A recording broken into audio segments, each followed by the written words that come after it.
A few days have passed since Lily's trial in Empyrean Court. After the loss of Olivia, everyone was escorted back to campus. Faculty have taken her body to Catalyst, but you haven't heard any developments. Class 1B is given time to themselves after what happened.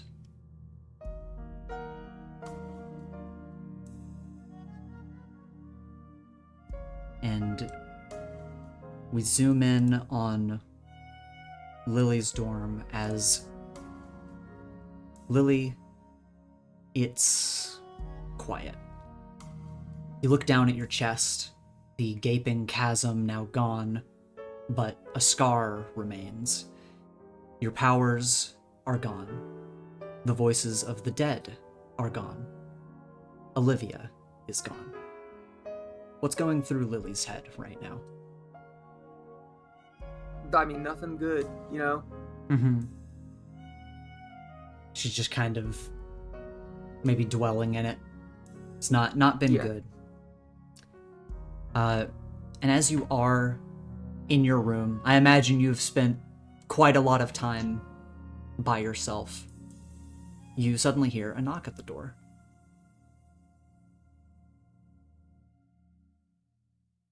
I think she probably just wouldn't answer it, to be honest. Fair enough.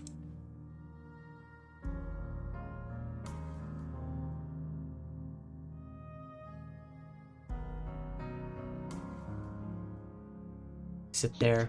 A few silent moments pass. You hear a muffled voice come from the other side of the door. Whoa! It's Echo. That doesn't make me want to open it more.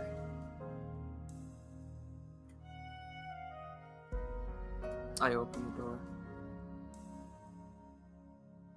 door. You see a very tired looking Echo. He looks just the worst. Bags under his eyes, and he has in his hand like a piece of parchment.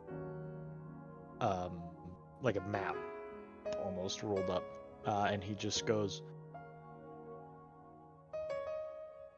I have a plan to get her back. What can you do?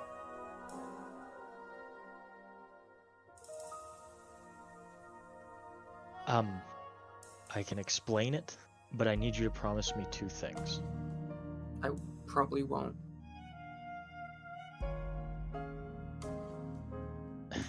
But go ahead, what are they? One, and you gotta answer me this question, do you have your powers? No. Or are they completely gone? They're gone. Okay. Then one, we are going to need to go to a few realms, and I need you to listen to my word. I need to be the leader on this, okay? What are you planning? Let me for those the two things? No, the second thing is I need you to use some gear. I can't risk losing someone else. I've made some gear for you to use if we go. Because I got a feeling I won't be able to get you to say no. What do you mean gear?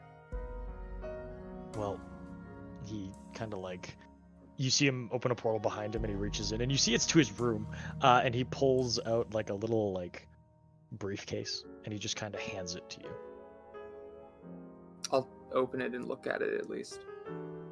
You see like almost like leather armor with runes etched into it, and you actually see a blaster in there as well, and like what could only be described as like not a lightsaber, but like, you know, like not a turned on lightsaber, but a turned off lightsaber. Just it's not a lightsaber. It's like a piece of metal with runes on it.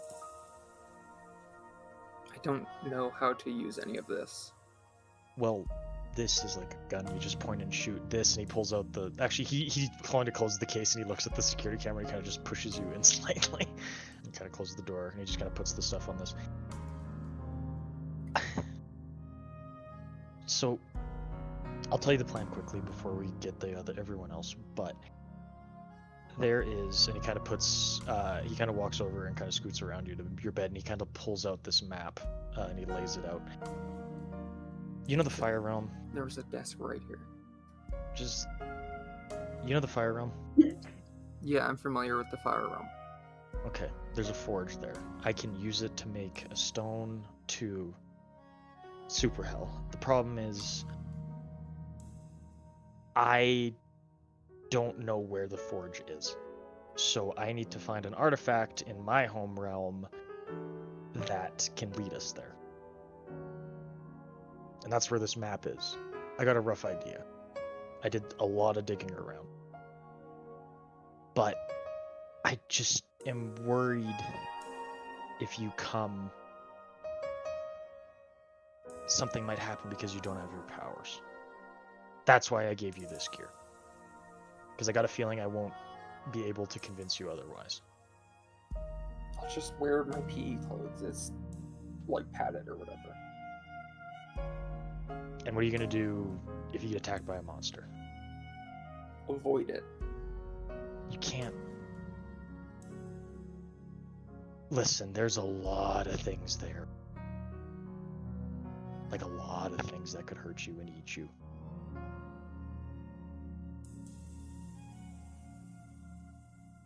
I don't feel comfortable taking you if you're just gonna wear your PE clothing. Especially in somewhere as dangerous as that. It's like literally padded, isn't it? That's fine. You can wear that, but I'm at least take the gun and the knife. I already have a knife. You have the knife, sure, but this is a laser sword. He kind of reaches over and he pulls it. He uses like his grapple hook as he flings it to himself, and he turns it on, and you see like the runes along the hilt kind of glow as it makes like a. It's kind of a lightsaber, but not really a lightsaber. Okay, sure. I'll take this stuff with me. Whatever. Okay. It doesn't sound like you're very confident that this plan could even work. Since you don't know where the forge is, there's like a lot of steps to this till it maybe will work. And then what, we go to there? And is there a part 2 to this plan? Well, we gotta find our soul once we get there. It's just making the gem is the hard part with this. And he kind of reaches under his poncho and he reaches into a pocket as he pulls out a Dey'ja feather.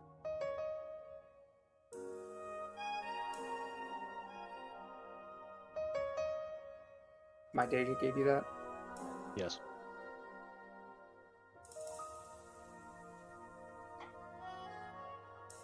Alright, I'll go along. But I mean,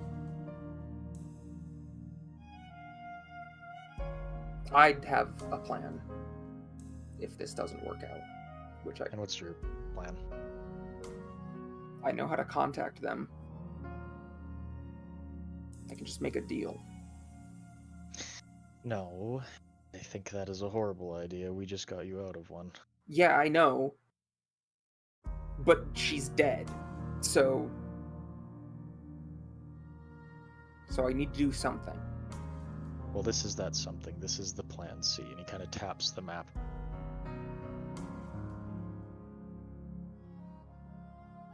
I'll go along with it. But I'm just saying, if this doesn't work out, I know what I'll do.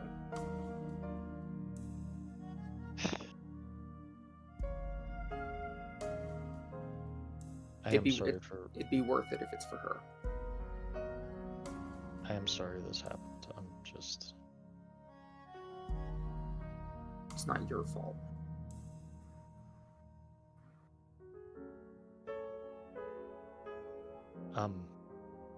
We should try to meet with the rest of the group at the very least. I guess. He rolls up the map and kind of tucks it under his poncho. And I'll explain this more in detail when everyone else is, here. What time is it, Ethan? Like, afternoon. Do you have any places we could meet? Kind of private? No, I can't rip open a portal to the graveyard anymore, so... Kind of rubs his eyes. That's not what I meant. I mean, where else would I have? Enough. I thought maybe you'd know somewhere on campus. Okay, I'll just contact everyone to meet here, and then we can just open a portal to... Doesn't Joey still have that little club thing? Yeah, but... No, I don't know if the monitor has a camera there, though. He's been watching me very closely, I think.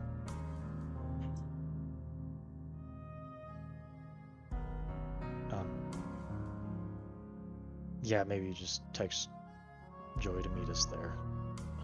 Coincidentally, Joey is across the hall from Lily, and Alex is right next to Lily. Like their dorms are. You could still text them. Just so you guys know, everybody's pretty close by in this hallway. Is everyone in their dorms? Can we assume that? Because I'm assuming they're doing other things. I mean, if people want their characters to be out doing other things, but if people want to be at the dorms, they can be. Yeah, Alex would probably be at the dorm. Terry's at the dorm. He's not out doing much. What about Joey? What time is it again? It's like afternoon. I think I would just be studying in my dorm. Oh, well, that solves that problem. Yeah, if I don't have club, We're all if I don't here. have club happening right now, which I think friendship gathering is kind of like, it is like a midday thing, but it's not every single day. So. Mhm. And we just lost a classmate, so might be giving people some time. Yeah, which makes sense. Tell you what, I'll go get Terry if you want to get Joey and Alex and just meet at their room, the club room. Okay, sure, whatever. Okay, I'll explain in more detail there. It goes to... Actually, he doesn't. He just goes, wait. He just opens a portal to his bedroom, steps through, and just closes it. Okay, so you step through a portal and exit through here. And yeah, you guys you're sending messages to meet at the club room. Yeah. I assume Echo would like go and knock on Terry's door, like, "Hey, Plan C." You're clattering, and like really quickly, Terry is ready and like leaves. Like his room's like, I knew you had it in you. He's like waiting at the door. He just pats his like shoulder as he walks by. Echo kind of goes to open his mouth, just kind of shuts it. And yeah, after not too much time, everyone is able to gather in the Universal Friends Gathering Club Room. Echo's definitely making use of this table.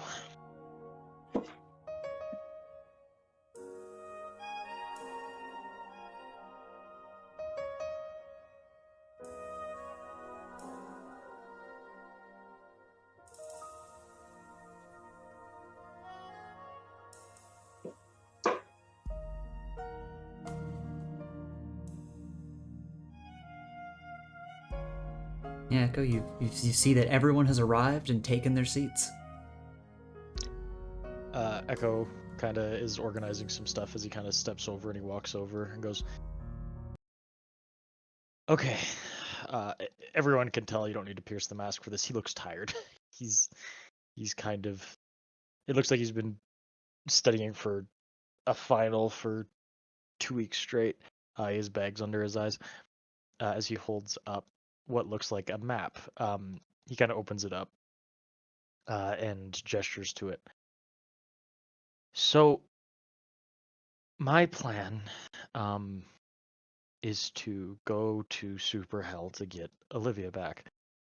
There's a slight problem, well, two to be accurate, but it's a 2-step plan.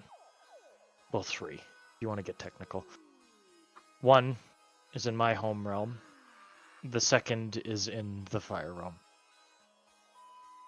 So, at the court, at the very end, I was given this. And he reaches in under his poncho and pulls out the Dey'ja feather. This feather I can use to make one of these. And he raises his gauntlet and shows his gems. Problem is, I need a legendary forge that was said to have made the stars themselves. This is in the Fire Realm. I did some digging, and the forge has been hearsay and legends and rumors. But the issue is, it seems to be always shifting, because in the Fire Realm, the land constantly does that. So I don't know where it is. However, in my home realm, there is always something dropped there, whether it's trash, ruins, ships, doesn't matter. There have been some discussion about ruins falling recently. This is in a zone where not a lot of people like to go. And he reaches out and pulls out the map and shows it to them. However, these ruins have an artifact that should be able to help us find this forge. Issue is, this ruin seems to move. I have a rough idea here, and he points to the map, and you see he has it like spread out into coordinates. It's basically a map of the whole Sand Realm, organized into coordinates like A, B, C, D, E, that kind of deal, just in a language you can't really understand. But you see he has a couple landmarks, like the village some of you have been to, his home base, which some of you have been to, well, which all of you have been to, as well as you see a few X's further along like the outer rim, as well as a route where it seems to hit. These ruins seem to move, which is a problem. I originally thought this was on some sort of animal's back. Maybe a sandworm had picked it up by accident because they're kind of big. However, these spots I checked are very desolate. There isn't much life there for it to eat. But some other scavengers have reported that it is they've heard roars of like some ferocious beast. One I nor them have ever encountered before. So, our first objective, find this ruin to get an artifact. Our second objective, go to the Fire Realm to find the forge and make the gem. Third objective, go to Super Hell and get Olivia. 3 steps, and he kind of Nice. closes the map. Should be simple enough. Yeah, simple. Let's go with that. Any questions? You know what? I don't really have any questions because I trust your plan. Yeah, Plan C. I'm really glad you got this together. Just like general overview, top to bottom, we're going on a multi-dimensional adventure to find a ruin nobody goes to that moves around. Correct. Okay. To find an artifact to make a forge that is said to forge stars. We don't need the lore. We don't need the tasty I flavor appreciate lore. I appreciate the lore. I It's don't. Cool. Well, I don't fair, give but, a like, fuck. There's 5 Like- people here. Okay, okay. I'm down. I'm assuming there's like a big list of dangers. You don't really need to read them out to me. We'd be here for a while. Anything in particular you think's gonna try and stop us? Well, outside of this creature that's probably guarding it, I'm not sure. Because Okay. this area we're going to is like no man's land. People usually don't go there. Hmm. This is where all the good stuff is. Do you have any descriptions of the creature? No. Outside of the roar, which was loud. I did a lot of digging around and talked to a lot of scavengers. I guess we'll have to see, but I can't help but wonder if it might have anything to do with all the other weird blue creatures we've been seeing. I don't think we threw any of those in Sandrome. Yeah, hopefully they haven't found their way there otherwise. Joey, you've been kind of quiet. Any questions? I don't have any questions, I guess. When are we going? Soon. Because here's the thing. I don't know when. I think we should go as soon as possible because I don't know how long her soul can last there. Yeah, it's insane that we waited days to get here. We should go now. That being said, I would like to be the leader for this one. This is my Yeah. home we're going to. Is that okay?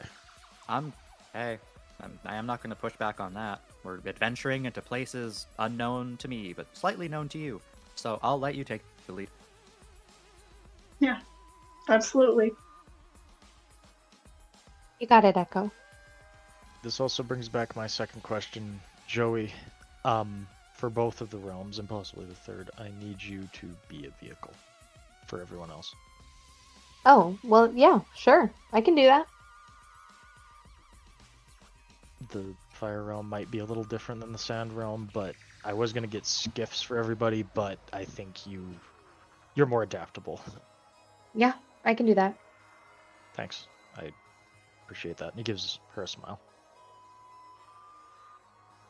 Are there any last questions? You know, I love Plan C, but like just to like dot the i's, cross the t's. Anybody got a Plan D in case this doesn't work out? Yeah, I'm just gonna go along with this until it seems like a waste of time, and then I'm just gonna make a deal. Lily. Any other Plan Ds? No, that's her only one, I think. Okay, let's make the adventure work out then. I'm assuming, is this going to be just a us thing, or anyone you think would be useful to take along, or might want to help? Yeah, because taking people along worked out last time. I don't want to bring anyone else. My Yeah. question to you, and I was thinking about this a lot, I actually ran a few simulations with Spark. Should we inform Nightwalker? Because here's the thing. If Olivia suddenly, if we're successful and she comes back to life, and I come home with a new gem, we might be in a lot more trouble given our past history with these expeditions, let's call them. He'll understand. It's fine. Yep, better to ask for forgiveness than permission. I'll follow what you guys say, especially Lily and Echo, whatever you guys think is best right now. Lily, What? I know I gave you the blaster and the sword and the knife. Do you want... I have enough materials to power one of my gear individually for you. No, Would it's you fine. like... Are you sure? I'm sure.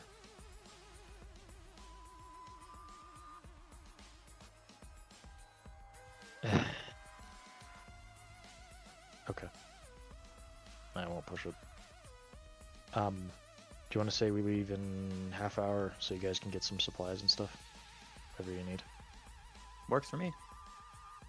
Okay, get some food, water, probably from the cafeteria, just in case stuff goes sideways. We might be there a while, possibly. This isn't as if. I'm Okay. treating this like any other scavenger party, okay? Yeah. I'm gonna stay here and do some last minute planning, so if you guys have any other questions, feel free to ask. Just go do all your things, cross your I's, dot your T's. What did you say again, Terry? Cross your I's, dot your T's? Close enough. Yeah. Yeah. Come on, everyone. Let's go get supplies. Don't look suspicious. Nice and casual.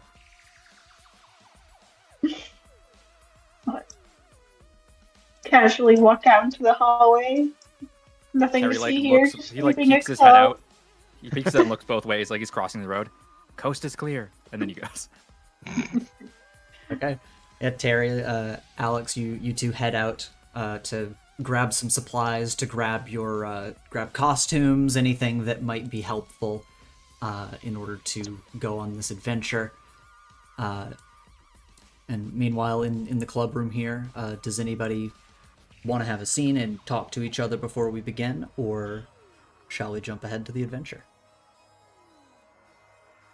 I think there would be a moment where Joey just reaches out to kind of like, if Lily's hand is on the couch, Joey just goes to like hold their hand for a second. I think Lily kind of bats the hand away. Joey, in turn, kind of pulls away and just kind of looks to Echo with a nod. Joey's ready to go. They don't really need to go anywhere to get ready. They have everything that they need on them. Yeah. Joey, can you do me a favor? Maybe. Echo kind of turns around. What kind of vehicle were you thinking of? I mean, whatever the situation calls for, I can really turn into anything now. You've seen my skiff, right? My little bike. Yeah. Maybe something slightly bigger to accommodate all of you. Being able to like hover or be in the air is a good thing to have, at least with both realms that we're going to. Yeah. I think I can do that. Okay. It shouldn't be too much for me. I appreciate you. He looks at Lily for a second. What does Lily look like? Is she just like zoning out? I think she's probably laying on the couch, staring up at the ceiling. How are you doing, Joey? I kind of like look to Lily and just have this moment of like, it's not about me right now, kind of. So Joey's just like, I'm all right. I'll be much better once we finish this mission. Yeah, we got this. We got this. Yeah, we got this. And Echo's gonna like run his hand through his hair. He looks tired. He's very tired. He just kind of looks to the ceiling and takes a deep breath as he goes, and he seems to be mapping out a path for you guys to take on the table over here. He looks stressed and tense, like he's gonna explode. I think after a second, Joey would get up to kind of like join you.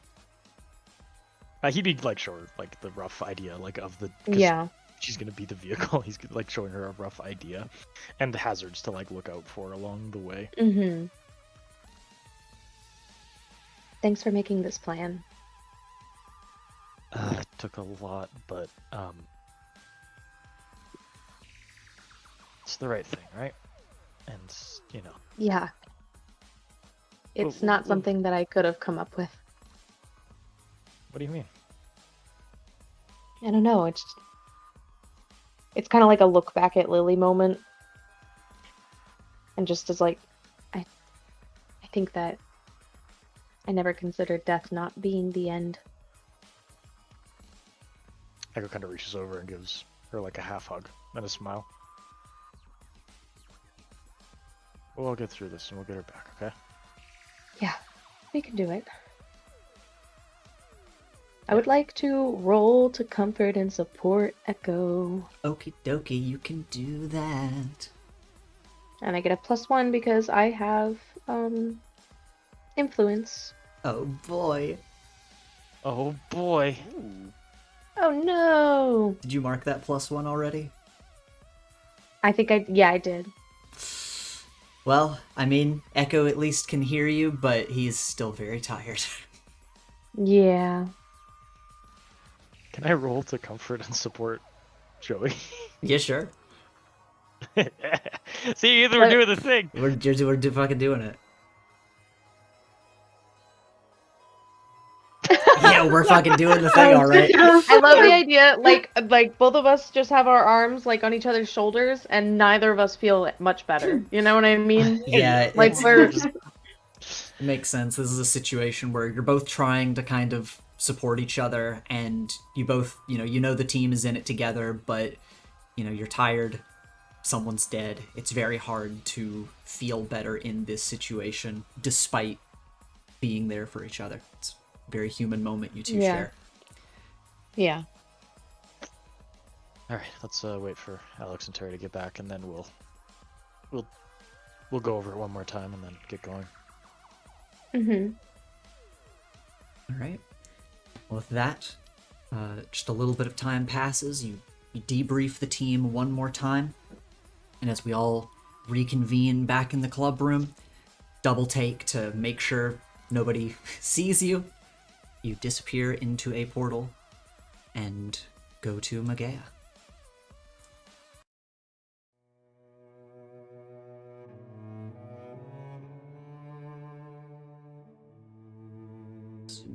Here. And yeah, the group enters Megea. How is everyone traveling around? Because obviously Joey can transform into a vehicle. Yep. Alex can fly with gravity. Echo has a bike. Want to know if anyone is? Are we like sticking as many people with Joey as possible? Or are we kind of splitting up? What does the convoy look like? In my mind, I feel like it makes sense for Echo to be leading on their bike and for me to be following. But if anyone else is doing something else, obviously. Mhm. I think Terry I'll have doesn't Alex really- kind of. Oh, you go ahead. Terry doesn't really know. The Sand Realm all that well, and he did say Echo's the leader, so he's not going to do anything crazy. He's just going to be a part of the convoy, so he's going to be on the car, well, the vehicle. Hell yeah. Makes sense. Yeah, Yeah, and I- Alex is going to be just hovering a little bit above, kind of floating above Joey as the vehicle. Mhm. Like an eye in the sky type vibe. Yeah, scoping it out. Makes sense. Then yeah, Echo, as you're driving along in the wastes, you know kind of where you are guiding the group, what sector to look for, out in the middle of Dead Man's Land, and it takes a little while to drive out there, but eventually you start to get close to the location. Of course, you have multiple pings on your map thinking on, okay, these are locations it's been to before. Maybe it will continue its path back to this location. And I want everybody, let's have everyone roll to assess the situation.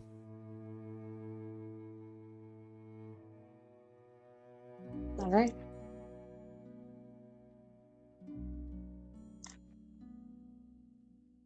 Oh, mine didn't go. Why didn't mine go? I'm sorry. Nice. Okay. Yeah, Alex, you're kind of focused on the close range. You're floating near to Joey. You know that Joey is following Echo, and you know that Echo knows where to go. So you are more focused, looking for immediate threats so that you can defend everyone. Yeah. So despite the low roll, with what you're looking at, no immediate threats seem to be nearby, and that's what you're focusing on at the moment. Joey and also Lily, who is Lily sitting in like the driver's seat of the car? Is she sitting in the back? What's Lily's vibe in the car today? Doesn't Joey typically not let people sit in the driver's seat? Because it's like hologram Joey is there. or Yeah, whatever. usually hologram Joey is there. So I'll just sit passenger or something. Okay. Mm-hmm. Yeah, you're in the passenger seat, Joey. You're driving along, and again, kind of like the chain of the convoy right now. You are mostly following Echo and following the route that Echo went over with you, and you're mostly looking out for any issues with the terrain, and Okay. along with Echo, you're able to skiff and jump along the sandy dunes, off of little rocky crags like we can see in front of us here, and you're able to keep the team grounded. Lily, you're gazing out on the wastes, and just another reminder of your powers not being here, as it is eerily quiet out here. You still remember flashes of seeing the countless spirits. Despite not seeing them anymore, you at least have a feeling that they're out there. And then we get to Terry and Echo. Terry probably in the back seat of the car, given how much space there is, and Echo, you are at the front of the convoy, driving ahead, goggles on. Spark is helping you kind of plot out the route, and as you are looking ahead, you sense tremors that are picked up by Spark off in the distance ahead. And Terry, you kind of pick up on and hear an echoing sort of drone in the distance. From like behind us? No, ahead of you. Basically Ahead in of the us. direction that you are going in. And I imagine that Echo will start steering you guys roughly in that direction. Maybe not straight towards it. But yeah, Echo, how do you approach this situation as you kind of sense these tremors ahead of the group? Is it clear there's something ahead of us? Like, is there like a sandstorm, something clearly like, because when something hits sand, usually it like goes or up or whatever. Is there something clearly ahead of us? It isn't super clear. You sense tremors, but it doesn't seem like anything is happening close to you. You're more feeling the echoes and effects just all the way from here. It seems to be a ways out, but due to the size of the tremors, I'll say it feels a lot closer than it should. But it sounds like footprints, like large. Yeah, that sounds about right. Okay, so like Iron Giant footprints. Good movie, by the way. Echo would kind of like raise his hands in like a stopping motion as you hear him kind of get on their comms and goes, "I think it's ahead of us. I'm hearing some noise. Does anyone else hear that?" You're like a buzzing. A buzzing. Yeah. Okay. Let's approach slow. Maybe we'll catch it from behind. But in the minute we see something, we stop and figure out how to proceed, right? We got to get eyes on first, right? Yeah, You're the sounds boss. good. Makes sense Yep. to me. Lead the way. All right. And he kind of revs the engine and starts going again, having Spark flip through things. Ethan, Mhm. one thing. As we've been making this little journey across, Cherry would be like very vigilant. Is there anything tailing us? Yeah, Or any indication that something could be tailing us? as you look behind yourself, behind the group, and you're keeping an eye out also for danger, because you heard stories. You weren't here for it, funny enough, but you heard stories of in first semester when the group came to Megea and got attacked by a sandworm due to a bunch of noise that was made. So everybody's being very wary and trying to keep noise down until they've gotten to Dead Man's Land out here, where things really shouldn't be about. But you haven't felt any tremors behind the group. You haven't seen the ground shift. It truly feels like what is ahead of the group is like the only thing out here. Okay. He finds that horrifying. It's so scary. So Echo will lead the group around up onto maybe some higher elevation in order to get a view. And as you approach the distant rumbling, you see a bit of a silhouette on the horizon as you see what look like city buildings rising over the dunes like a mirage. And at first, as you see these buildings, you think that you must have arrived, but the shadow continues to rise into the air. And you realize you're actually much further from this megastructure than you first believed. And then it continues to move. As the droning, thunderous footsteps continue across the sand, you see this in the distance. Oh no! And That's a love big it. guy. Heading Sure. towards or away from us? you see this massive megastructure stomping around in the dunes, off in the distance. You managed to kite a trail wide around this thing, knowing that you felt tremors. So when you get onto higher ground and see this massive thing in the distance, it just seems to be continuing its route. It does not seem to have noticed you yet, but it is there in the distance. Your Echo kind of go, "Oh, that's new." Never seen anything like this before. No. Echo's gonna pull his goggles. Does this thing seem like it's like an actual living creature, or is it more like ruined tech, kind of like the golems? The city as it moves around does look like it's alive as it stomps across the sand. But as you zoom in on it and are analyzing it, it does look to be a massive magitech construct that is covered in greenery that from here almost looks like fur. Oh, that's so interesting. It's mechanical, kind of. It's ruined. It's Magitech, kind of. Echo kind of lifts his goggles. Okay. Question for everybody. We got two ways of doing this. It hasn't noticed this yet. We can either try to sneak on, and get the thing, snatch and grab, and then get out, or two, try to stop it, which might be a little harder. I I'm don't voting think for that we one. should mess with this thing. I definitely vote for sneaking in. I agree. Okay. Lily?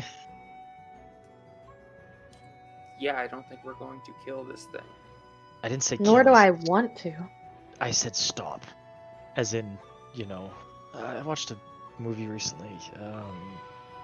Okay, we don't need to know.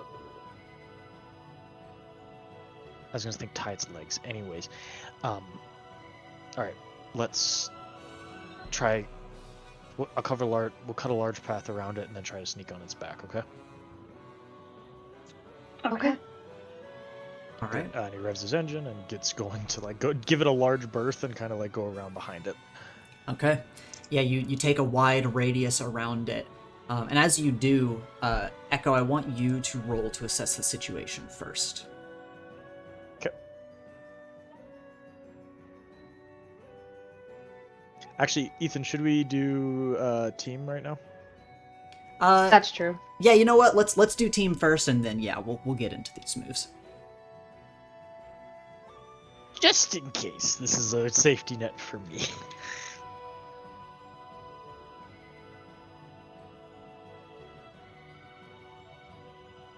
Oh my god, message who you think the leader is. Oh my god.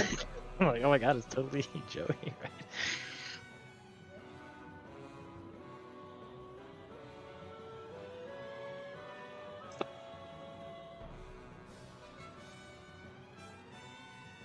Okay. Everyone is in agreement. Echo is the leader of this encounter, so we'll get the usual 2-team to the pool. Does Echo have influence over everyone? Nope, I used to, but Lily took it away from me. Okay, so you don't have That's influence over everyone. Everyone has the same purpose, I imagine, to get onto this creature. So we will start the fight with 3-team in the pool. Cool. I'll type that out. Beat you to it. Oh, thank you very much. Okay, and then yeah, now if you could give me that roll to assess the situation. We don't need it here. It's just Echo, right? Yes, and also yeah, you totally hit it. So you have, with your sharpened eyes, you got 3 questions about the situation as you approach the beast. What is the safest Nice job. path forward to get on his back? As you are evaluating the route, Spark is trying to analyze this thing and notes sensors all over its body. And it is able to Spark is able to detect there is a large danger zone around this thing, where if you get too close, it seems like you'll just be sensed in the area. As Spark is trying to evaluate, it seems like there are weapon systems higher up on the creature, so you will likely be attacked from above. The safest way to get on this thing would probably be if you didn't approach it in standard fundamental means. Echo is able to get around in a very special and unique way. The problem is that Spark also simulates if you board this thing even with portals, its weapon systems might still be able to target you.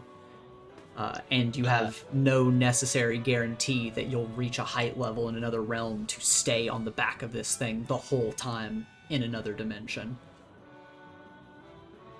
Is there a way to spoof our, I'm air quoting, signals to get on it to make it seem friendly? That's a very good question. You think that there probably is a way, but you would have to reach like the head of the creature and have Spark directly interface with it to be able to do something like that. Oh, But then even then we'd still be targeted. Up till the approach you would be, but that would at least be a way to trick the weapon systems. Okay.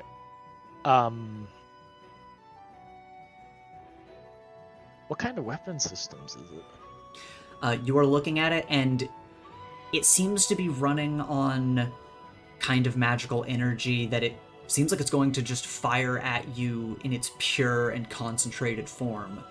So laser beams. Okay, so this thing apparently has laser beams, everybody.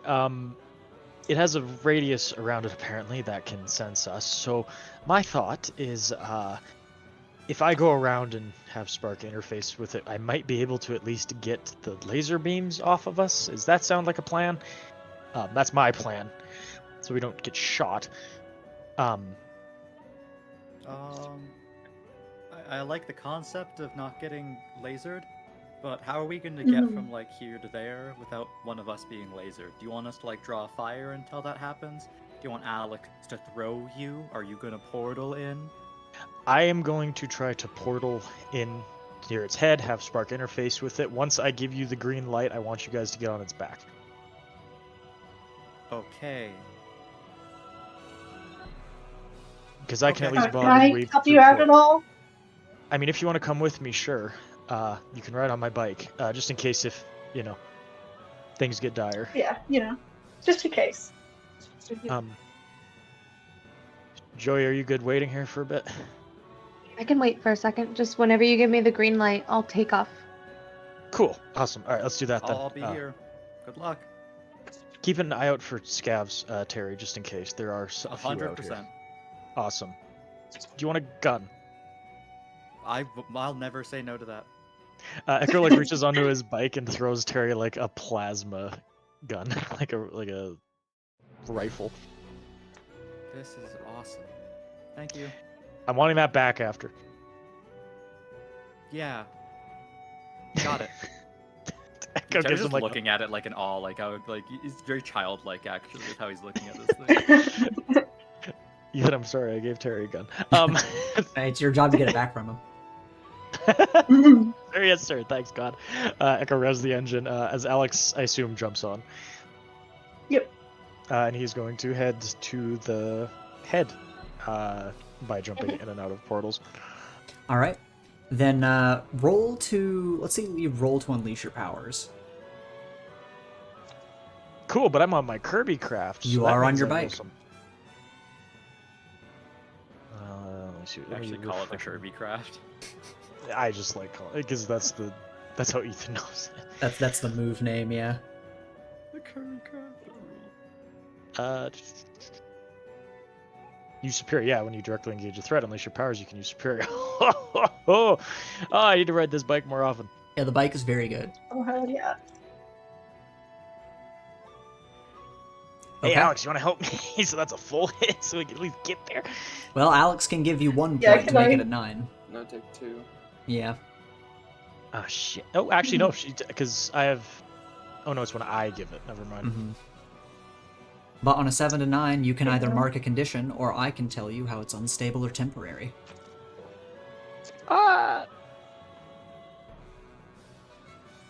Let's not make it a full. Let's not make it. Let's not take the team and just, I guess, have it unstable or temporary.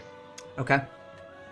Yeah, as you are flying ahead, and Alex is on the back of your bike, you are hopping through other dimensions. What dimensions are you hopping through at the moment? Probably the most safest, because I'm sure there's buildings in our world. But if there isn't, he'd probably use like real Earth realm. Okay. Yeah. Every so often, you are piercing through back to Earth, flying through city streets, flying through traffic, trying to avoid buildings. And it is very unstable terrain there. You see Pagonia in the other realm with like ground that gives out beneath you and goes off a cliff. You're like, okay, well that's bad. You look into the fire realm. Well, that's always going to be dangerous. So you're zipping through the city streets, trying to avoid everything. popping into this realm once you get close. But as you do approach, and thankfully with Alex's help, as you start gliding up the side of a skyscraper in order to make it up to the height of the creature's head and pop back out of the portal, you are close to this thing's head, but as you appear in this realm close to its head in order to start interfacing, the lights will flash, and despite you being this close to it, it is going to notice you. And the weapon systems are slowly going to start coming online as you see the guns readying themselves. How close to the head am I? You guys are basically flying around the head right now. I assume I need to land on the thing or get thrown. Yes. Echo would be like, "Hey, Alex, can you throw me?" If that's what you want. Yeah, do that, and then just throw me. But we gotta do quick right now, please. And I will throw him, and I will launch and maybe increase gravity a little bit to kind of pull him faster so that he can land on the head of this thing. All right. Roll to unleash your powers. Okay, let's see.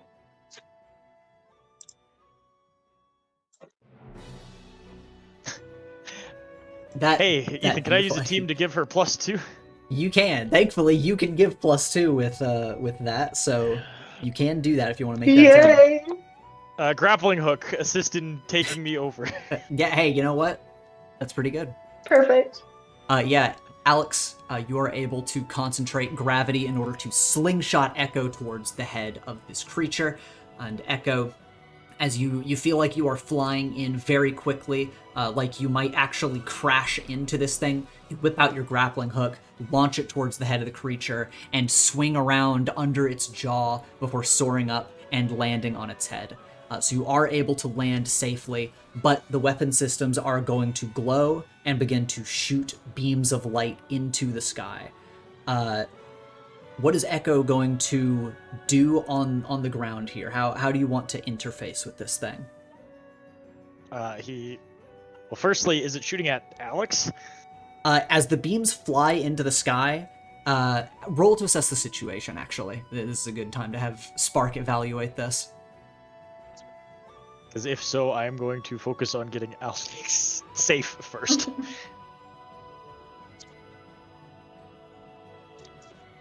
Okay. Yeah, you have 3 questions for this first question.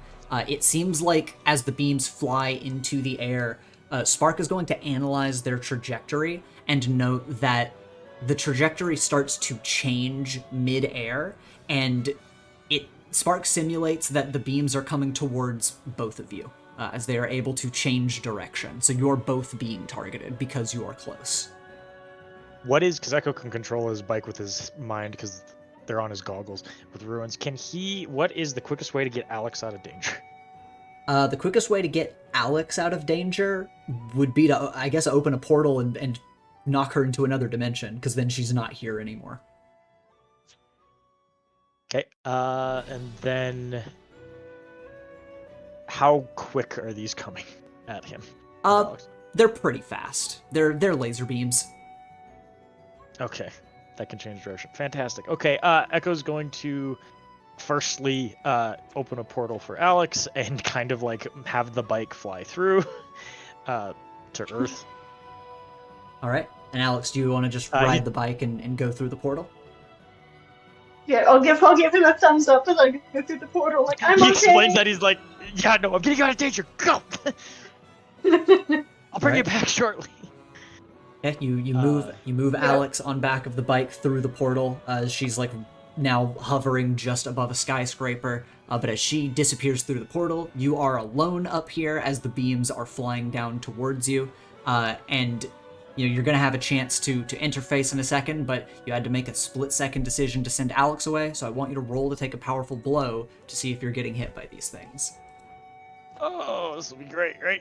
Kai, predict the number. You're good at that. You want that? Please.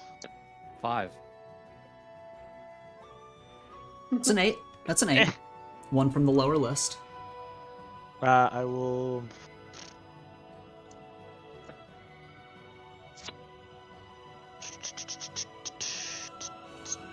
Oh, it's 2 conditions. Yeah, sure. I'll mark 2 conditions. Okay. Yeah, the lasers are flying down, landing on its own head, though it seems tough enough to resist its own weapon systems as the lasers sear through the sky, raining fire around you as you're being peppered by these laser beams from high above. And you're dodging around, jumping around, but you're struggling past the pain as you get hit multiple times during this. What conditions are you marking? Afraid and insecure. Okay. He's like, this isn't good. I'm a little scared, but also I should be good at this. Okay. Yeah, you have a moment of clarity to consider what your next option is as you're struggling past the pain, and focusing more on thinking, what should I do, rather than thinking, how do I avoid the lasers at the moment. So what is Echo going to do? He's gonna slam his gauntlet down into the head and just go to have Spark interface with it. Okay, then I want you to roll to use alien tech. Cool. Yeah. All right, what does a full hit do for you? It just does what you want it to do. So here's the fun thing. Okay, so it specifies when you alter a human device, but I guess we're waiving that. Yeah, the Spark is able to interface with this thing. Okay. When you roll 10 plus, choose 1. It works exceptionally well. You get an additional use out of it.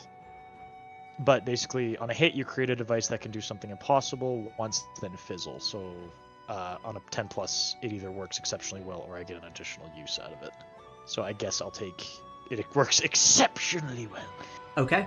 Then yeah, Spark hops into the head of this creature, and you watch as the lights flicker along the entirety of this beast from far away. All of the rest of the team is able to see this as well, as the blue lights flicker green before fading back into a common blue.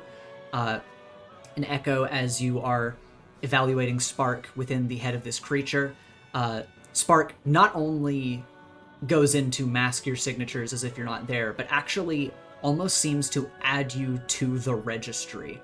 Before you get a confirmation back, Spark hops back into your gauntlet, and the creature that was walking around quite agitated before starts to slow down, and the lasers stop as the light from the sky stops slamming into you, and the assault stops. Echo gets on comms. His bike, another portal opening up as he pulls Alex back through on the bike as he gets on comms, and you just hear a pained, literal green light. You're good to approach. Ow. Thank you, Alright, Echo. Okay. Everyone inside, hold on tight. I'm going to essentially, because I've been using this as almost like a hoverboard type ship Mhm. atop the sand this whole time, but it's going to slowly start to ramp up and go up into the air further. Okay. So that I'm basically like a low flying plane at the moment, so that we can board this thing. Like a futuristic hover car flying around. Yep, that's exactly what's happening. We just get Photoshop marquee tool dragged up into the sky because the animators couldn't be fucked. Yeah. You get dragged up into the sky. Alex, on the back of Echo's bike, you pop out of the portal, and you all reconvene together in at the edge of the ruins on this thing's back. Alex, as you pull up, you see, well, as you pull up, you just see like Echo kind of singed as he's like putting out a little fire on his hair. Hey, I know this place. Wait. Chills. Wait a second. Chills. Oh my god. Kronos? Wait. Where is he? If Kronos shows up, this session is a 10 out of 10. Please. Echo kind of like dusts himself off, kind of singed as everyone else approaches. And he waves you in, Joey, as he's kind of just looking around, kind of a little bit in awe at this place. Yeah, as you Do the Carefully ruins landing. look like this? just for the record, or is this just kind of the image you're using? Uh, Because this, this is like a picture of like a yeah, like, the, city overgrown. yeah, this is mostly just what this background image looks like, but to describe what you guys are seeing, you are seeing a massive overgrown city. The architecture looks very sleek, kind of foreign and bizarre, but you can tell that it is intended to be a city. But as you're looking around at these buildings that surround you, you notice that you're only on the outskirts, as towards the center of the city, there is a gargantuan building in the distance that just dwarfs the rest of the city. Hmm. Do you How think much there's a you- good place to look? I was about to say, how much do you want to bet that's the right place? Yeah. I don't want to leave the vehicles here, but should we? I think maybe we should fly over there in case we need to, get out of here quickly. I think that's a good idea. Yeah, probably for the best. All right. Let's ride. And you guys glide through the empty, desolate streets of this ancient city. The buildings, of course, falling apart, dilapidated. Surprising amount of greenery, given how desolate the rest of this realm is.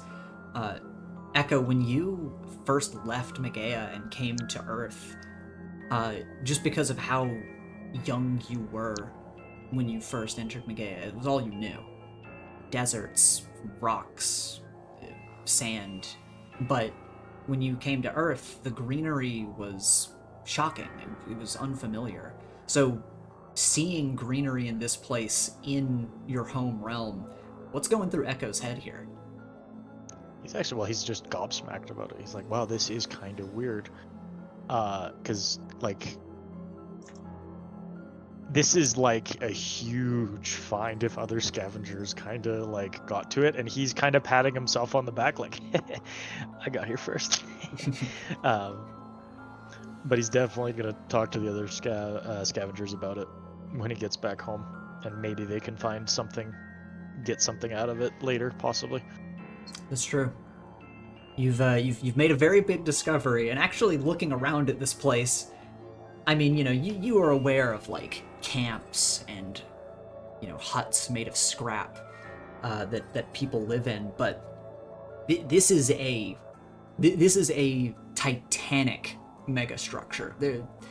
You guys, as you're going through these streets, you are pretty convinced that this creature could carry Terminal City on its back. Jesus. It is huge as you are going through the city streets. As they're driving, question. Yeah. Is it clear of what possibly, are there any, artifacts, storefronts, that kind of thing, glimpses of the past civilization? Roll to assess the situation. And anybody else that wants to look for this kind of thing can roll as well. Let's see how well I do with that. Echo's too gobsmacked. Yeah, you're getting lost, losing the forest for the trees as you're just looking around this place. Because in your mind, what you're thinking is, it's a whole city. Who knows how much could be found here? You guys trade scrap metal. Who knows what could be in this massive city? Alex, of course, you notice Echo looking around. You're not really sure what to look for. But Terry, as you're looking around, you actually feel remnants of a heavy dread that has nestled itself over this city. A lingering fear that has not left despite this city being totally barren of all life aside from plant life. Oh boy. Hey Echo, could you eyeball and kind of give me a rough estimate of how long this place has been a ruin? Sure. And he kind of slows down and stops for a second as he goes to let Spark analyze some of the foliage or not concrete, but ruins. Yeah, once again, roll to assess the situation for me. A little carbon dating. Mhm. Yeah, and like a little bit of carbon dating to figure.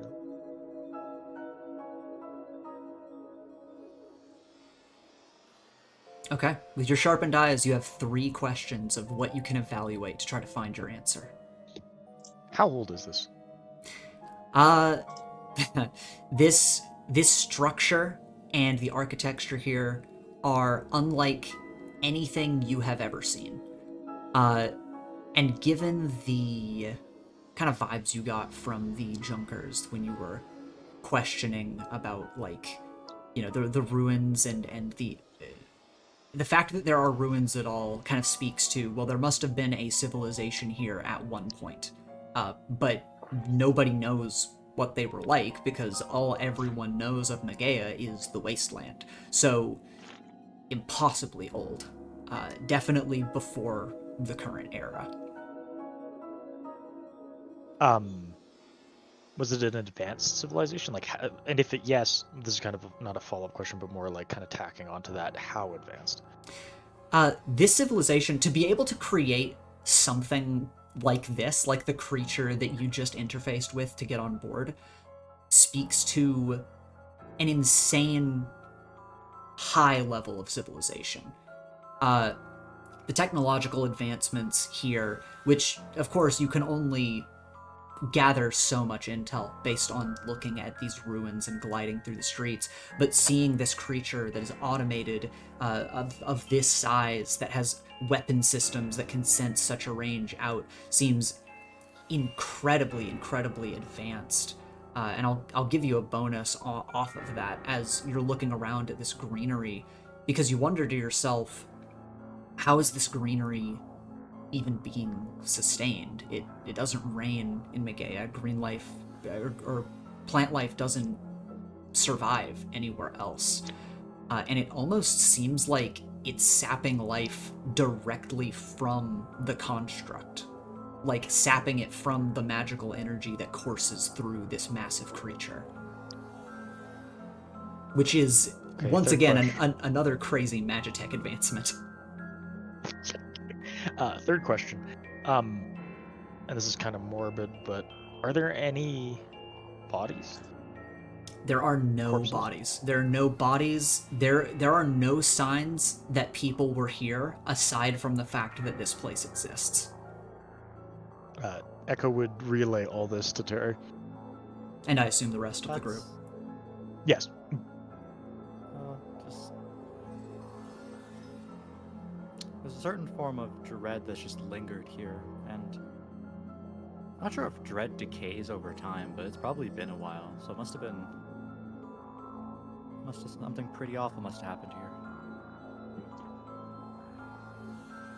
Well, we might find some answers in the big tower over that way. But as Echo's kind of flying, he's gonna like reach down and grab like a sample plant for later. Okay. Yeah, you pick it up, and while it seems familiar to earth plants, at least to you, in the sense that it is a green plant, everyone else that looks at it, it looks bizarre and alien to you. Oh, Chloe, we can hear something. Oh, is there something coming through the back? Yes. I heard a little something. My bad.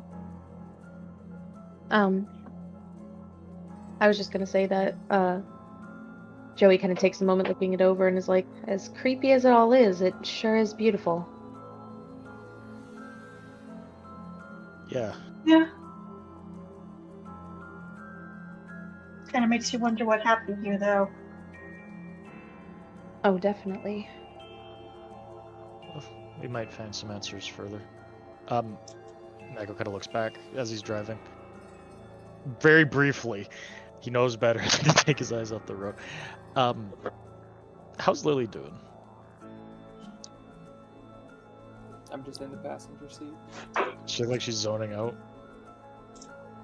I mean, yeah, she doesn't really give a shit about the history of this place. Echo kind of lets out a sigh as he just goes to drive on to the center pit. Okay. The big building. Yeah, you guys glide through the street, approaching this massive building in the center of this place. And You enter like kind of like a highway tunnel that leads inside of it. And once you cross through and your eyes adjust to the darkness, you notice that there is another city inside of the building. And as you are looking up, this building is made of multiple levels with multiple city districts. They seem to go up almost like a spiral staircase. Well, if I was an That's a lot of artifact of great stairs. import, yeah, good thing we can fly, kind of. But do you think we'd be, if I was an artifact of great importance, I'd be at the top? I mean, maybe. It's worth a shot. I'm gonna say yes because I don't want to have to search this entire structure. Let's just hope it is. Yeah, good place to start, is any. Actually, wait, no, I can cheat. Spark, can Oh, you do pull it, off? 100%. Can you, any other unique readings outside of the creature, can you analyze and see if you can find something giving off something different? Yeah, Spark will start running some scans and roll once again to assess the situation. We're assessing a lot of situations. There's a lot to see, a lot to embrace. There's a lot to see.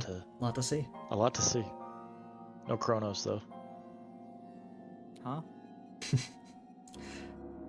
Yeah, as for your first question, as you're having Spark scan the area, despite the creature humming with energy and running, and the weapon systems being online, it seems like most everything else has just kind of powered down. Like everything is on standby. Are there any other unique signatures of like an artifact, possibly, to give them like a direction to go instead of just guessing up?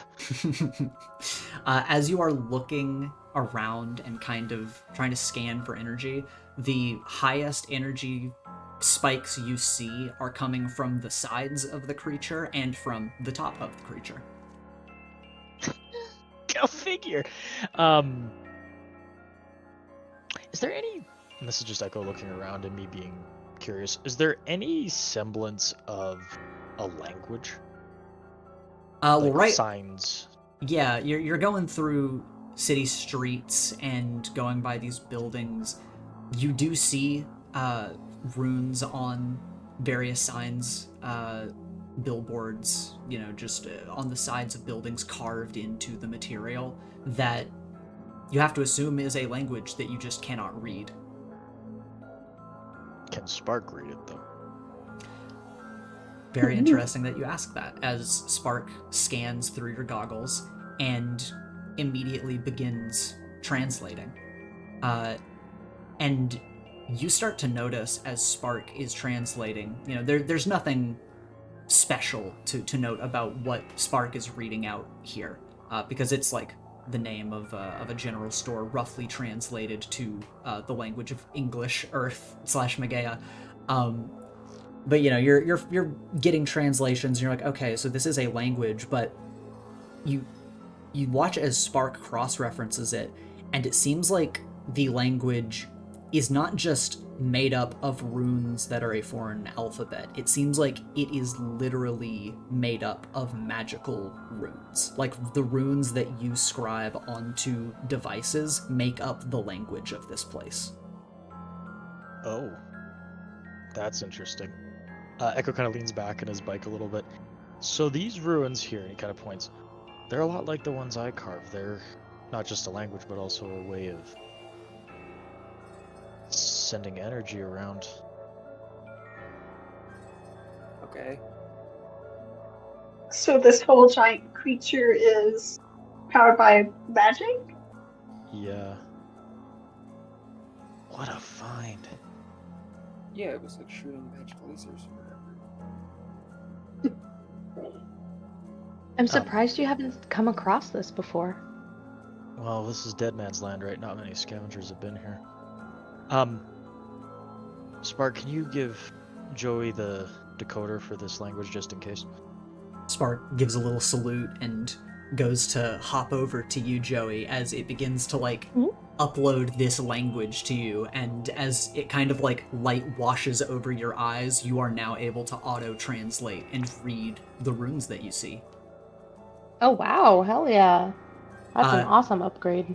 Yeah, you feel a tingle through you as like it runs all the way through your being as you begin to read this, and both with the understanding given by Echo and also just a seemingly natural one, you feel something special about being able to read the language of magic. It doesn't seem to resonate with you in a way of like, oh, this is part of me or something, but there's something there that feels special to you.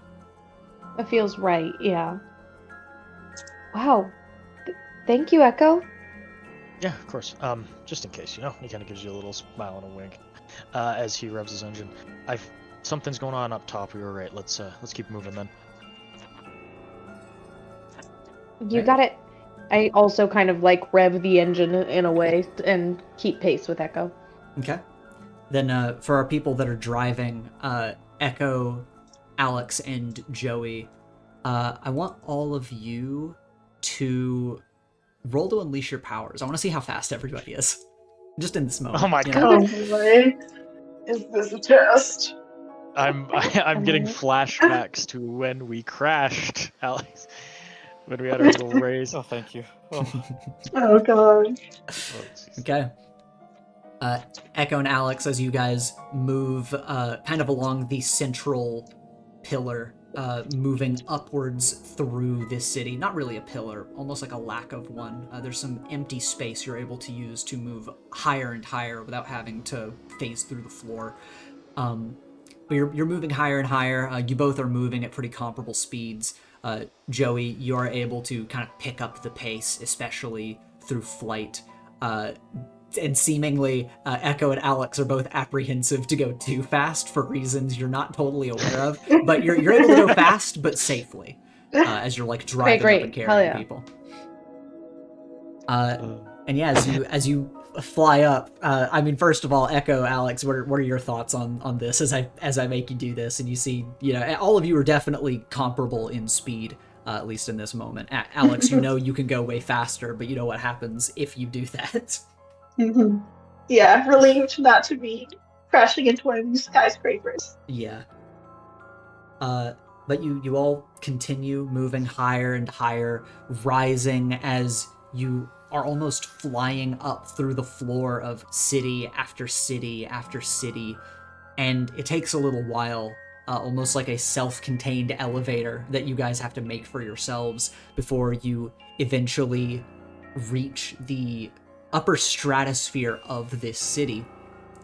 And as you reach the top, you've passed by housing districts, you've passed by business districts, but when you reach the top, it seems like this area is more made to be a massive series of greenhouses, almost, just at the very top of the structure. And in the middle of all of these greenhouses, you spot just a lone building in the center. That feels important. That does. I assume we can't get through with our cars anymore. We gotta park them. It's a pretty open space. This place is massive. Okay. It is like city levels. Up here, obviously, is the smallest layer because it is on top, and it kind of it gets smaller with each level as you go up. So despite this concentrated greenhouse area, it's still open greenery that you can drive around. Approach that building, but keep a lookout in case anything goes, weird. All right? Okay. My eyes are wide open. Yeah. As you guys approach, just real quick, everybody that's got their eyes out can go ahead to give me another assess the situation as you approach this building. Oh, a map for. Oh.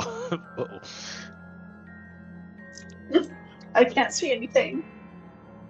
You can't see anything. Is it still loading for you? No, that Oh, was no. me Oh, you joking were- because I missed my assess the situation again. I see. That's a funny joke. I just did not get it at the moment. I still get one question. Let's see. Okay, yeah, Terry's got 2, Joe's got 1, and then Echo's got 1.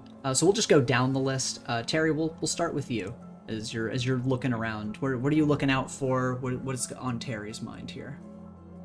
Terry's thinking, we're on the back of a big, weird Magitech animal that can shoot lasers. Mm-hmm. That thing's still operating. Who knows when it was built? Mm-hmm. Terry's thinking, okay, this is a civilization that can do lasers. Their defenses or their home security is probably terrifying. Mhm. And maybe some of that is still active. Can he spot any what might be potentially defensive mechanisms on this building? As you're looking at this building, you see that the pillars around it look like armaments to you. They almost look like cannons. But as you look at this and you kind of cross-reference with Echo, looking around at the various devices, you at least feel secure through Echo that hopefully if there are if there's a continued arsenal here, that you are just also on the waiting list to be let inside here like you were for the rest of this creature. Okay.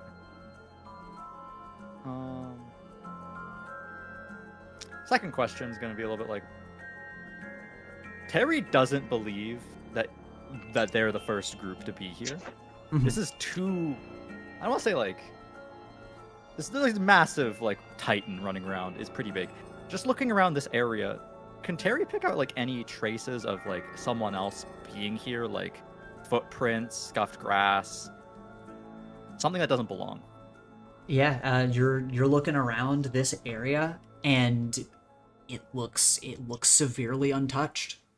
It just looks like no one else has been here in such a long time. It almost looks like this place is completely natural because of how untouched it is.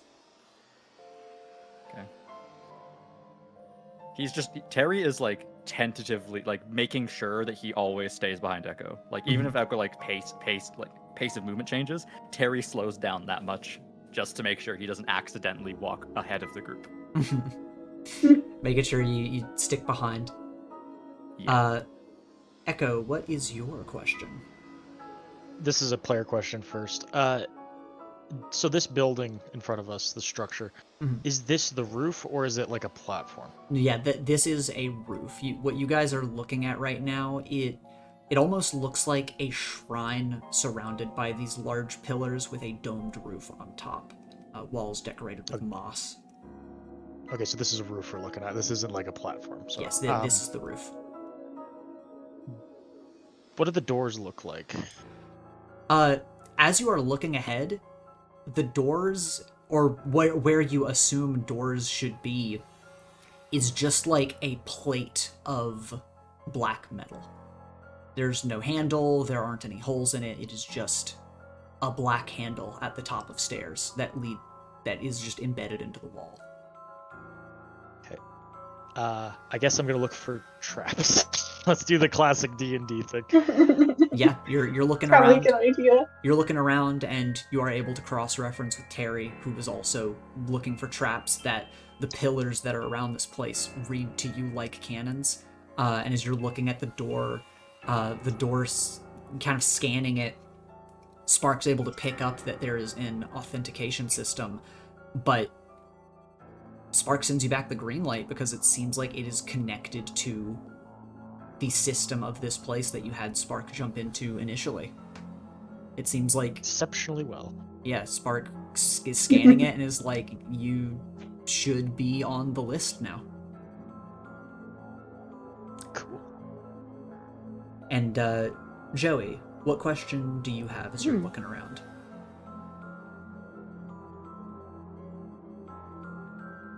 Honestly, so many of them got answered. Is it okay if I hold my question? Yeah, you can hold your question for when you guys are inside.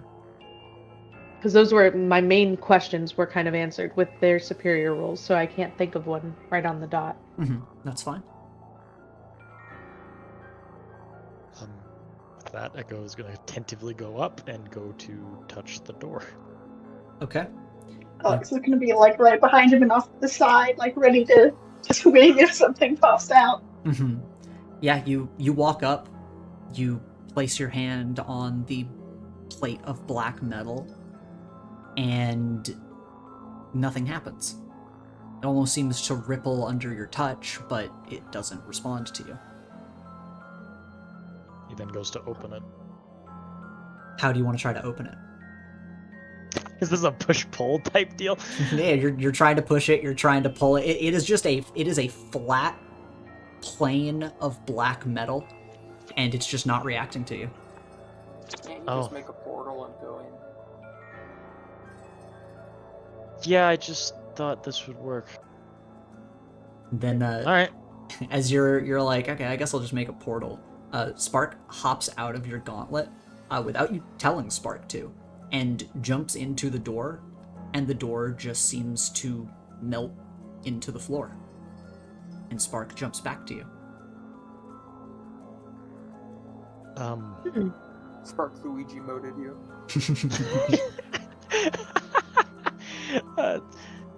Echo kind of pauses and just kind of raises his gauntlet, and he goes, "Spark, are you familiar with this stuff?" You get the sense that... Actually, roll to pierce the mask. I think that'll be... On a wisp? Mhm. All right. Hell yeah. Yeah. All right. You get 3 questions to try to gauge from Spark. Okay. Let me think here. Well,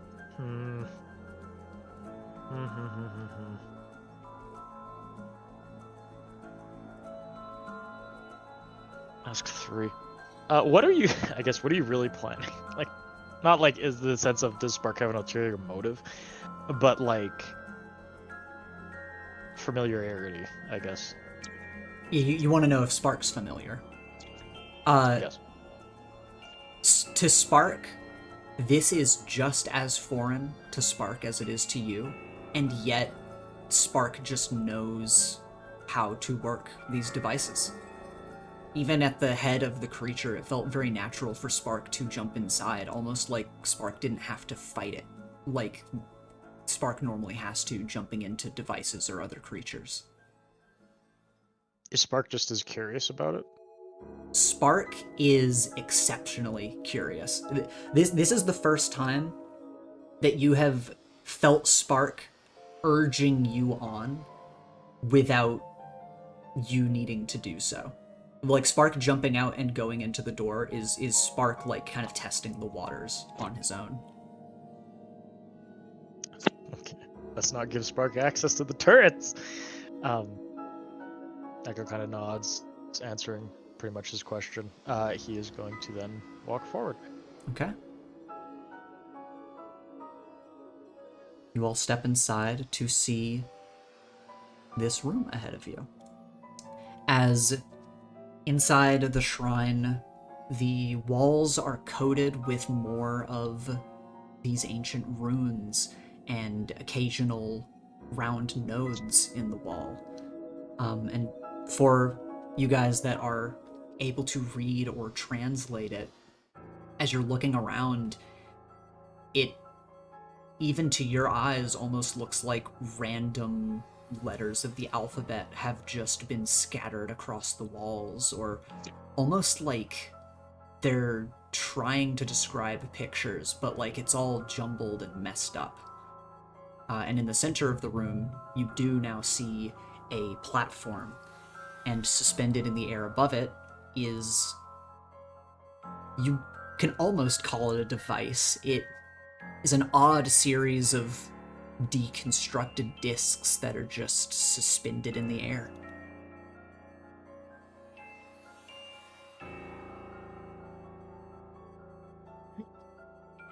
Joey, any thoughts? I don't know. I'm feeling just... I kind of go to stand right next to Echo. kind of confused.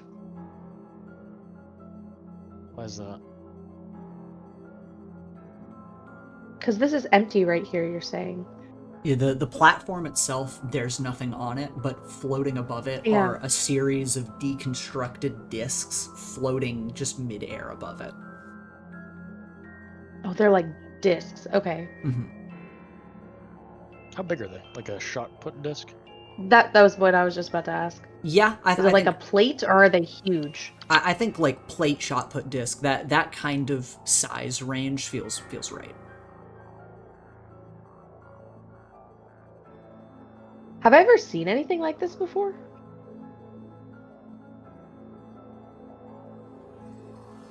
Trying to think. I mean, honestly, roll to assess the situation. Can I use my question from earlier? Oh yes, you can. Yes, thank you for reminding Okay.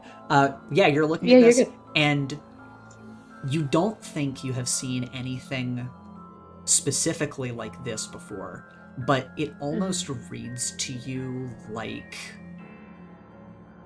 a puzzle or like a broken apart gyroscope or something.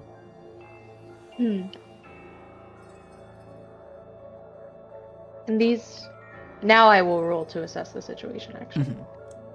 So I have more questions. Let's see if I roll all right. Yeah, that's all right. Yeah, you get a question. Does it seem like the pillars that are in the room are helping to form this field in the center? Like, did the pillars seem to serve a separate purpose other than just being pillars?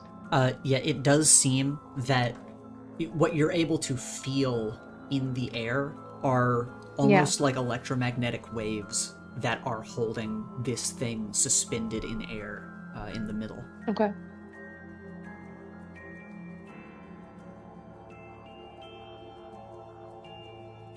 Were the discs what you were looking for, Echo?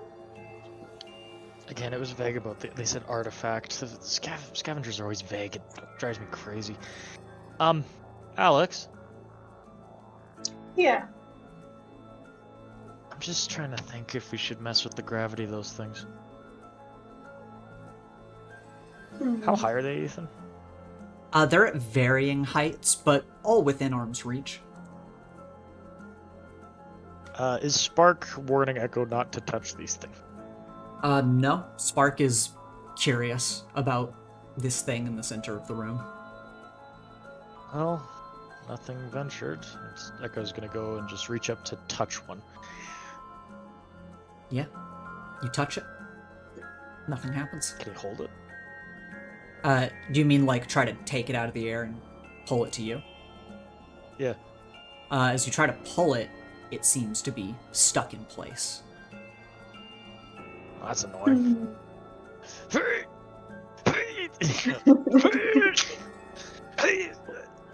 No. I mean, I can try and mess with gravity if you think that's a good idea. It's just Terry, Lily, thoughts? Oh no, you guys are doing great. not I'll have just be any. out here in case anything happens. Oh, That's Terry. Lily? No, I said I do not have any.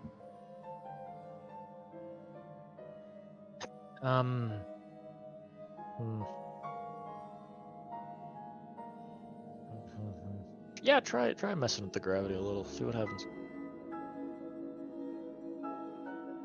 I'm gonna try to use my powers just a little bit Okay. and see if I can throw off the gravity situation here. Roll that freak. Hell yeah. Holy shit. Yeah. Jesus. What specifically are you trying to do with the gravity? I was hoping that I could kind of like disrupt whatever waves seem to be coming from these pillars and kind of holding these in place. So kind of break that gravitational bond.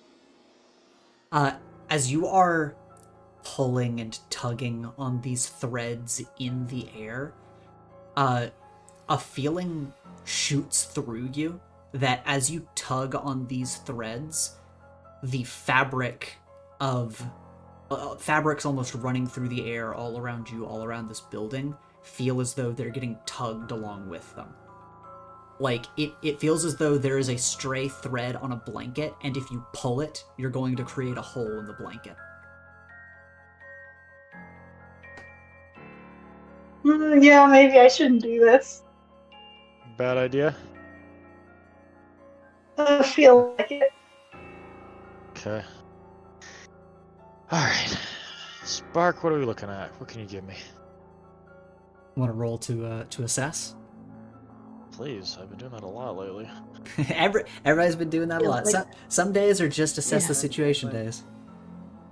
Yeah, you know, we're learning. We're adventurers, like Indiana Jones. Okay. Hey, does someone want to help me for get a? You still have two Got two questions. teams. This is true. We don't have to, but But if Jay wants to help, I mean, Jay can, or Joey. I was gonna say it kind of makes sense for Joey to be helping too. It Mhm. doesn't. If you'd like to take the team, I think it's a good idea just to get more questions here. Joey's gonna kind of start talking a little bit, almost just like theoretical stuff, where they're like, I don't know, it feels like this is like the heart of the whole thing. I mean, the way that they're suspended. What if this is what's holding everything together here? I'm gonna not take Jay because I know if we get into combat, we need those two team. But in case this is an if, and I forgot to get two questions. Not to turn you down, Chloe. I'm just thinking for the future, just in case. First question: does it look like they can be rearranged? It does look like they can be rearranged. As Spark is evaluating it, it looks like you should be able to move them and piece them together, but that you can't do it, if that makes sense. So my second question was how, but you said we just can't. So It feels kind of like the door to you. Like it just feels like a wall that you can put your hand on, but it doesn't move. can Spark then? Spark is curious to try. Spark, you want to give it a shot? Spark is kind of evaluating the center of the room, jumps out of your bauble earring, and you almost feel like awe from Spark as they're looking at this thing, which, you know, again, are just shards of some bizarre material just floating in the air in place. And as Joey, I keep wanting to say Jay, because we've just been with Jay for so long. As Joey is walking around and making this assessment, Spark kind of flickers a little bit, like almost like resonating with the point that Joey made. And it seems like Spark wants to interface with it, but you almost feel a bit of trepidation. You got this. Just try it. You did really well before. Spark kind of flickers, jumps around a little bit, does a little, like, kicking rocks motion. Spark is going to look to you, look to Joey, look to the rest of the group, and is going to flicker through the air and jump into the device in the center of the room. He's just taking some steps back. Yeah, I do have a history of things blowing up in my face. Joey doesn't move. Joey is actually feeling rather connected to the event, but also it's like if this thing's like the heart or the brain, Joey's kind of thinking to themselves like, are we gonna kill this thing? Which seems wrong. Yeah, you feel Kill it. despite not necessarily working the same, you do feel a kind of kinship with this massive construct, as you're like, I kind of get it. I kind of get what makes you tick, how you work. Yeah. And it's a strange feeling as, yeah, Spark will again flicker through the air, jump into the device in the center of the room. And Yeah. You watch as Spark interfaces with the device. And from the readings echo, of course, you note once again, it doesn't feel like Spark has to force their way in. It feels very natural, like Spark is just swimming through this device. You actually feel a connection between all of the pieces that are floating here, as if being in one lets you flow into the next. Readings almost feeling like a heartbeat to you. And it begins to glow, and the discs spin and reorient themselves as Spark tries to piece it together like a puzzle. And as this happens, light spreads across the room, flowing through the surrounding runes and nodes on the walls, almost like water. And the light across the room paints visions on the walls as the runes begin to move on their own, almost like living hieroglyphs, coming to life to play out memories. You see a world full of greenery, flowers, trees, animals, life. Magic flowing on every breeze, bathing the world in what feels like a peaceful warmth to you. You see a massive city that looks new, looks whole. And then beings of light flicker across the city streets, greeting one another with smiles. The sky above suddenly goes dark, and one being flickers chaotically, bursting into flames. The city steadily rises from the ground like a behemoth, slicing the sky with heat. Massive wings spread from this chaotic flare in the sky, staring at the world below. You watch it plunge down toward the ground, and light envelops everything. The vision flickers like a dying breath. Nothing but sand remains. Holes open in the sky. Eons pass. Garbage falls across the world. Everything is forgotten. And the runes on the walls cease and disappear. And when you look back to the center of the room, the device slowly lowers into a more reachable height with Spark inside, and it looks whole as you see this. Oh. Echo's gonna tentatively walk over. He was kind of awestruck because he gets it. He gets the hieroglyphs. But he kind of walks forward just to go to catch it and grab it, pull it out. Yeah, you are now able to remove it, and you hold on to this thing as the various rings that make up this device spin and click in place, almost like a bizarre form of clockwork, and the dials on it ranging in different directions as Spark, kind of almost like stretching muscles, is trying to feel out how this thing works. But much like a compass or much like a gyroscope, this device begins to right itself and direct itself where Spark is concentrating. And you feel readings as Spark almost senses the air for your heartbeat, and the device points towards you, then senses humming in the air and points towards Joey. Then the device goes inert and begins to idly spin in a small circle, ready to be used. Oh, that's interesting. And as you hold this in your hands and you feel this, you feel a shuddering beneath your feet in the ground, but it goes away as quickly as it came. A shuddering, like, what do you mean, like a shake?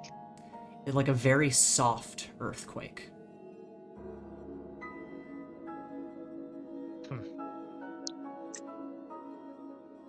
Anyone else feel that? Yeah, I did. Yeah. Yeah, what was that? If we know that that's what we need, we should go.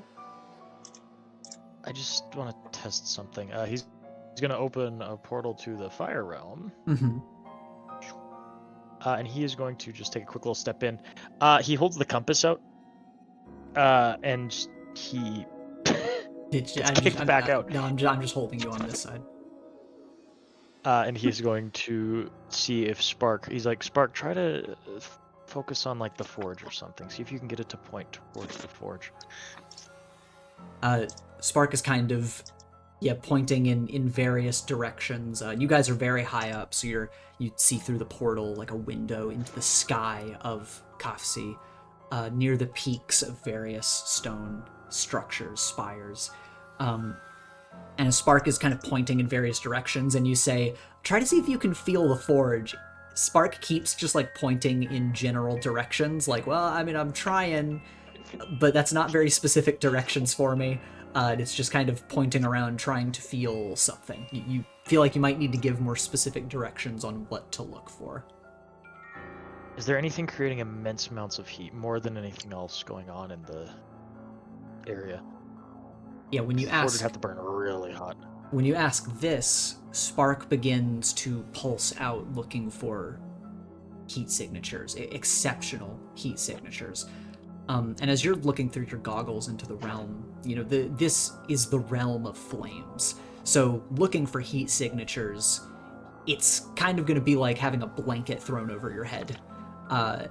It's like it's just everywhere. But as you ask Spark to look for exceptional heat signatures, Spark pings around a little bit and is eventually able to point in a specific steady direction. Though, depending on whether you hold Spark on the other side of the portal or here, you will lose the connection if you are over here.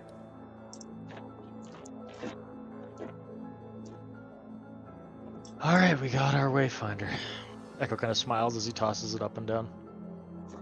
Toss it up and down. Maybe and be more almost careful drop with it. He catches it. He's like, yeah, fair. Are we ready to go? Terry, you good? Well, yeah. Well, glad that worked out. Honestly, it's times like these where I'm expecting something like crazy to happen, so let's just keep on trucking. Define Yeah. crazy. I don't know. That it always I think surprises that me. we- That's why Let's just Yeah. not define it and let's leave first. I could try, I I guess. Like the agree. last time you looked at me like something was behind me, and then I said something along the lines of, "Oh, it's behind," and then I blacked out. It tends to be. Terry does like a quick spin. He's like, "Okay, see, that's not happening this time." But like, I don't want to invite disaster. Again, let's keep going. Okay. Step 1 complete. 2 more. I assume, Echo, you want to maybe call your bike into the building alongside you, and Joey will transform back into the hover car as you go through the portal. Yes. And yeah, you all... It is exceptionally hot in here. Joey, I hope you have, cooling. You're asking me if I can do air conditioning? You're asking me. I transform into rockets. I think I can do some forced air cooling. Is that what people mean when they say AC? Air conditioning? Yeah. Yeah. Ah, Yeah. that makes sense. Okay. I thought people were saying awesome cool. Ah. I do love awesome cool. Pushes up my glasses. You- I thought it stood for armor class. You really gotta start looking things up online more. I'm gonna be so honest. Where's the fun in that? Well, life loses a little bit of whimsy. He goes to He board his goes bike through and- and you all worry that Echo has heard theories about vaccines that he hasn't decided to look anything up about. No. but yeah. You call your bike. Jay transforms into the hover car, and you all make your way through the portal into the realm of flames.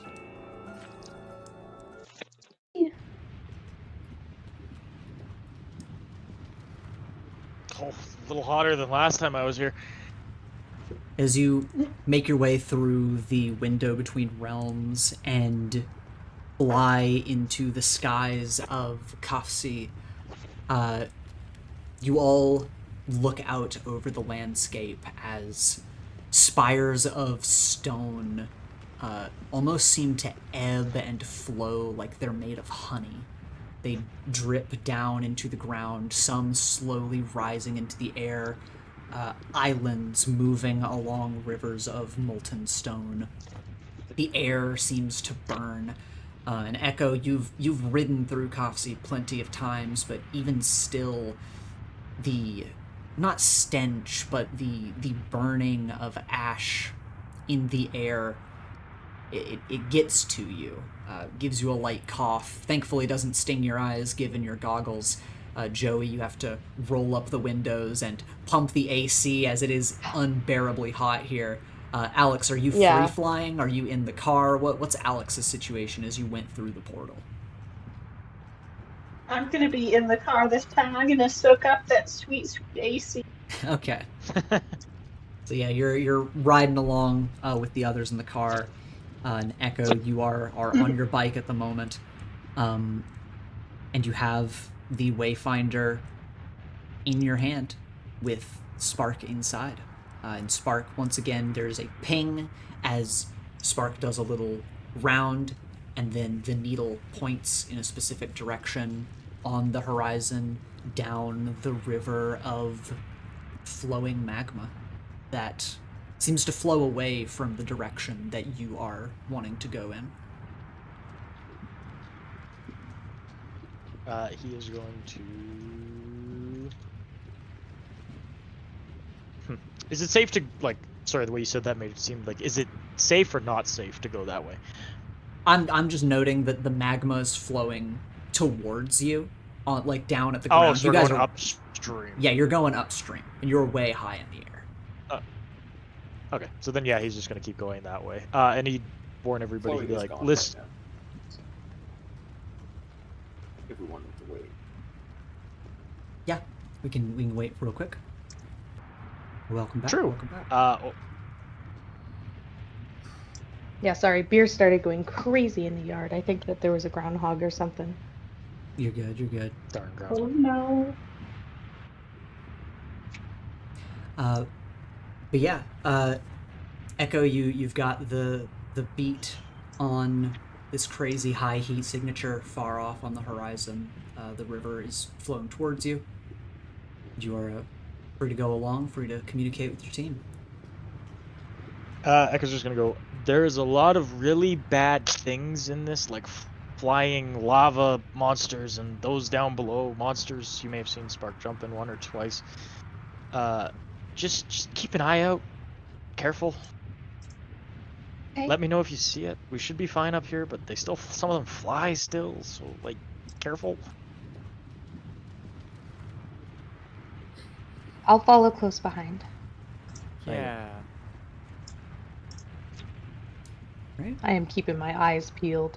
Yeah, as you all fly through the air, once again, everyone that wants to roll to assess the situation as you're keeping an eye out. Mm-hmm. Oh, I'm good. Oh boy, I'm good at that. Oh boy, I'm so bad at that. Not the lava worms, not the lava worms, not the lava worms. There's lava worms. Right? Yeah. Alex, as always, you're keeping, you're just staying ready for a threat, but it's just this place is so huge. The landscape is constantly shifting around you. It's hard to know where to look. It's just very disorienting being in this place. Joey, as you are flying behind Echo, who's leading the way with the Wayfinder in hand, you're sensing out, kind of like looking on all corners as you are the vehicle, and you're flying for a little while behind Echo before you start to feel a little bit of turbulence. It's hard to know really where that comes from. The echo, and by extension Terry, because Terry, your senses are alert. You are on the lookout for danger. Echo, well, with your goggles on, riding ahead, following the wayfinder, Spark suddenly points off to the left before reorienting and pointing straight ahead again. And confusion kind of washes over you for a second as you're like, that's weird. Did you have to, like, recalibrate? You're sort of looking around, and you hear deafening thuds in the air off to the left. And as this brief moment of fear trickles through you, it shoots through Terry's mind like a sixth sense. And as this happens, you both look off in that direction, and you see a massive silhouette flying in the air, and gleaming eyes look back at you from atop this spire, and it suddenly moves in your direction. Oh god. As a massive fire-breathing dragon is going to fly towards your party. Hey Ethan, when I said the D&D thing, I was joking. Oh my god. But Echo and Terry, by extension, because you felt Echo's fear from noticing this thing, you both notice this dragon flying at you from afar before it is able to get too close, but you know that it is coming in your direction, and its eyes are locked on specifically to Echo at the front, who looks a lot smaller than the flying car. And once again, real quick, let's get into a dangerous situation as everybody sends me... I mean, I assume... Do you guys want to say the same answers as before of who's leading the pack here? Yes. Yes. Yeah. Yeah, as you guys are going to enter this dangerous situation, and we are going to... I think the dragon's the leader. Holy shit. Wait a second. I think it's the compass. If somebody sent me Spark instead of Echo, I'd take it. So yeah, you get... So you still have 2 team from before, is that correct? Yes. Okay. Then you have 2 Doesn't additional... team just reset? I don't think it adds, does it? It resets at the end of sessions. Oh, okay. Yeah, we normally either don't get a whole lot, or we just use them all up. Yeah, you get 2 additional team, and we'll see if everyone has the same purpose in this fight. Some people might want to... Actually, everybody's probably going to want to get away, so I'll give you that. So we're going to go into this with 3 added team, so 5 team overall. Got it. You hear Echo scream, "Dragon!" Yeah, the Do I have the time? Do I have the time to react and try and charge up some burn? Yes, you do. You're sitting in the back seat of the Joey Mobile, and hell yeah, that is a full hit. Go. As Echo looks at the dragon and goes, dragon, and immediately in the back seat you all feel the powerful aura flare up as Alex bursts with gravitational might. Echo, what is the first thing you want to do in reaction to seeing this dragon? How big is it? It's a big dragon. However large you imagine a red dragon being, like an adult red dragon, it's that big. It is a big, bona fide dragon. I Sorry can't to make a interrupt. portal. I'm also going to charge my burns. Go ahead. I just wanted to get that's a heads thing up you before it continued too far. Mm-hmm. Okay, cool. Okay, got a partial hit there. What are you thinking, Echo? I can't make a portal that big, can I? It would take a lot. You've made big portals before. It would take a lot of energy, and if you were to do that, you would not be able to guide everyone with the Wayfinder. As reminder, Spark has to power the Wayfinder. Right, but I can make portals still, right? You You can make portals. You can interchange using the Wayfinder and making portals. You'll just have to know that while you're doing that, you're not going towards your destination. But you can do both. You can decide which one you are doing. Okay, this will be quick then. I'm gonna look into the ice realm. Is it just mountains? Yeah, just icy mountains. With how high up you guys are, you're flying around closer to the peaks of these mountains. I want to open a portal, not to like shove it through, just to smack its head into a mountain. Okay. Roll to unleash your powers to reshape your environment. Hey, guess what? I'm on my bike! That's true, you are on your bike. You're superpowered. I got my Kirby craft. Let's go. I'm gonna keep calling it that because it's fun.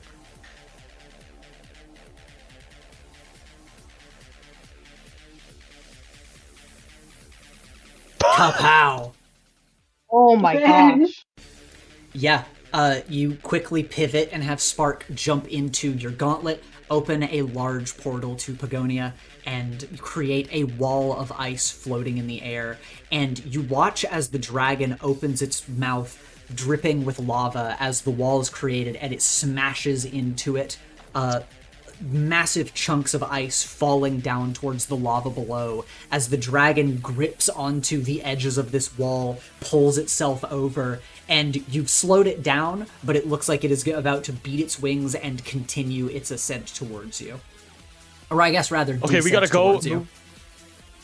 Echo's like, we gotta go, move fast, and like wound it as we go. I guess try to slow it down. Okay, we gotta keep moving. And I assume that Sparkle jumped back into the Wayfinder to give you directions. Yes. Okay. And he's going to rev and lead the group in the direction. Because he already stunned it. He's happy with that. That'll buy him a little bit of time. But he has to still give directions. All right. Then next we will move to Terry in the car. As Terry, you were also one of the first people to notice that something was wrong with the dragon. Is there anything that Terry wants to try to do in the backseat of the car here? Oh, 100%. He's been itching to do this. He is going to like stand up. He's going to start shooting at it with his new gun. Okay. Then Oh boy. roll to directly engage a threat as you are shooting at the dragon from afar with this laser rifle. Yeah. Can I argue it gets a +1 because it's stunned? Not that it matters though. The stunning you did stops it from getting too close too quickly. Plus also it's a 7 anyways. Not that would have made a major difference. Though you can always add a team to the pool if you want to officially get that +1. I could help in a way and give you 2. That's true. You could help. So you just need somebody else to help a little bit. Would that make it a 9? Isn't that a full hit? No, 10 is a full hit. 10, right. I DM for this game. Is there anything anybody thinks they would be able to do? I actually. Yeah, go ahead, Alex.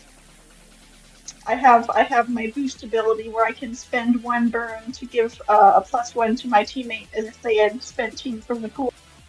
Ooh, okay. So you're gonna use a little bit of your gravity power to not spend an extra team, but give the +1. Yes. Okay. Then yeah, by spending 1 team, Terry has gotten +3 on a roll. Fucking good. Very, very efficient as Echo's wall causes the dragon to stumble as it flies around it. And Alex, with your gravity powers, how are you helping Terry in this moment? Are you affecting the dragon? Are you affecting the plasma shots? What is Alex doing to boost Terry's attack?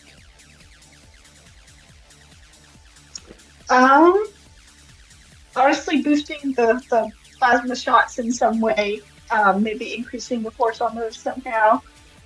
Maybe like they're firing these beams of plasma through the air, and if the dragon dodges it, you like bend gravity to bend the beams back around and slam into the side of the dragon. Yes, hell yeah. And Terry, as you get a 10, first of all, what do you want to pick? You get 2 from the list.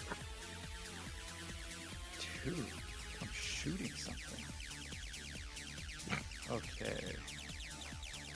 I'll take something from them. Obviously. Like, Terry's aiming for the eyes. It's kind of a crazy long shot, but he's aiming for the face, so it kind of has to, like, dodge a bit. Mm-hmm. So take something, like, distance. Okay. Because it can't, like, exactly be full, like, tailing us if it's trying to dodge getting shot in the eyeballs. Mm-hmm. And then resist or avoid their blows, because he is making it kind of hard to directly aim at them. Okay. Yeah.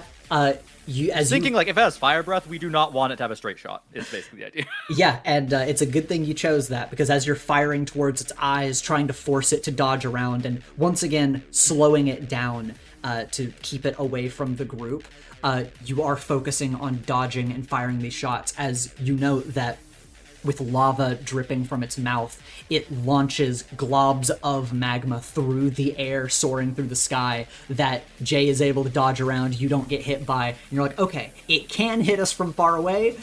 Good to know, we need to keep this thing away from us. Oh, that's so much worse than fire, that's so much worse than fire. Dodge, dodge, dodge! He's just saying that as he's shooting. Yeah, Joey, as you're driving the car around and you hear Echo like, we need to get out of here, we need to go. You're driving, following Echo. You hear Terry go, dodge, dodge, dodge, and see lava flying through the air.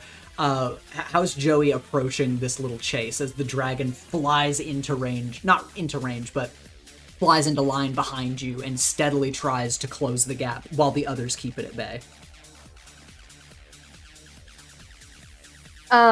Something that I want to do is I want to use my my burn ability in this moment. Mm-hmm. And as I'm dodging to the side, I'm going to spend a burn to create a construct. Essentially, I'm creating what would be like a hologram of another Echo on bike going in opposite direction to us. Mm-hmm. Yeah. For sure, you can do that. I'm essentially going to make decoys. I think I might spend 2 burn and make 2 of them. Okay. Yeah. So that they actually start swarming like going in an opposite direction to us around the dragon, trying to like get their attention. Mm-hmm. All right. And with this ability, with you creating, let me double. I want to double check how the burn move works. Sick idea though, Chloe. I really like that. Yeah, you animate it independently of yourself. Or I guess actually... I think this is like... Go on. Go on, son. I was just gonna say, I think this is like the 3rd time Joe has done decoys. I feel like Joe is a little decoy machine. I just wanted to point it out. I feel like he's done this a few times. Yeah, this is a good signature move. I have done this. The last time I did this actually was whenever I was doing the water challenge with Priscilla. And I created decoys of myself and animated them independently to help people out of the water and jump off the boat and do stuff while I was still a boat. So it's very helpful for whenever I am a vehicle and still wish to do something. And so you're spending 2 not to make 1 and independently animate it, but to make 2 versions that you're going to shoot in a different direction. In different directions past it, yes. Yes, okay. Then you create these decoys, and there is a 50-50 shot that it either decides to follow you or the decoys. You do create these decoys, they are going to be around and in the scene, but as you're trying to provoke it to follow these decoys, I want you to roll to provoke, which is plus superior.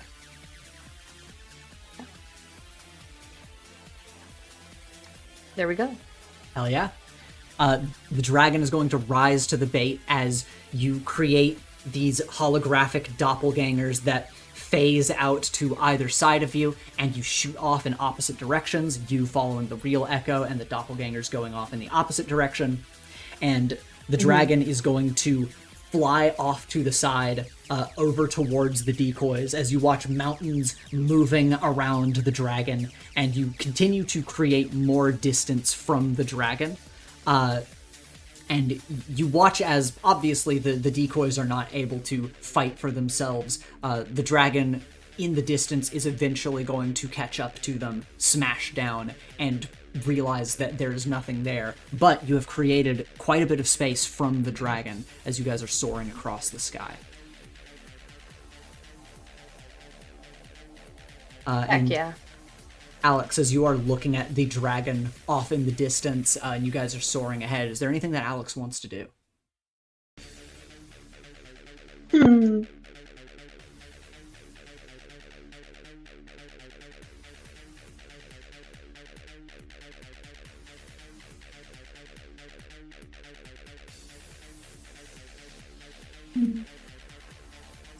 I have something I could do, but I kind of want to hold on to it in case I need it. That's fair. And yeah, you guys are going to continue flying along, or flying upriver of this magma stream, soaring through the air.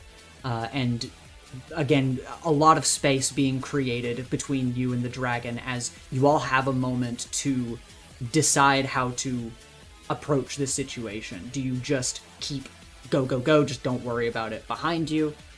Do you try to come up with some kind of plan in order to defend yourselves? You know, you guys have a moment to converse and kind of plan as the dragon is smashing into a pillar in the distance. Hey, Terry. Yep. Why are you shooting it with a gun? Why don't you just, like James Bond, smoke screen us out? Oh. I kind of just assumed people wouldn't want that, but I'm not against it. Good Well, work. why would we care? Fair enough. I guess you don't. No, I mean, like, I don't smoke the car out. Don't hotbox us in here. Oh, yeah, no, I I'm wasn't saying gonna do you're that. already like leaning out to shoot him. Just start, leaving smoke behind us. I don't think there's a civilization here. We're not at risk of crop dusting some poor people. There isn't. That is a good question. I wonder what this thing is afraid of. Bigger I like shooting- dragons. I like shooting the gun, but you're right. Right, so you're mentally preparing to create a smoke screen as you guys continue soaring along above the river, making good progress as eventually off to the side of the mountains that you are flying along, it seems like the dragon almost appears from behind some of the cliffs flying in your direction, still a ways out from you as it's trying to make its way back to these small things flying around in the sky that interest it so. And yeah, Terry, do you want to try to... Well, I guess Terry or Alex, because both of you have plans here. Whichever of you want to use your plans, you can discuss as the dragon approaches. Yeah, I'll let Terry go ahead. I want to see what he's got going on. Yeah, Barry's just gonna go for it. Like, it's flying directly after us. All he has to do is create a smoke cloud squid style behind. The wind pressure will do the rest. Yeah, then go ahead and roll to unleash your powers. Come on, 9. I'll take that too. Yeah, Oh. that is another full hit as Terry, leaning out the window, you spew a massive torrent of your fear toxin out the window behind you, creating this concentrated smoke screen in the air as the dragon flies into it. And you keep it up. You have done a steady inhale so you can exhale as long as possible. And, with Echo and Joey kind of leading the pack flying through the air, you do some evasive maneuvers to see if you can lose him through the fog. So both of you two, I want you to roll to directly engage a threat for stealth with a +1 from Terry's fog. Okay. Here we go.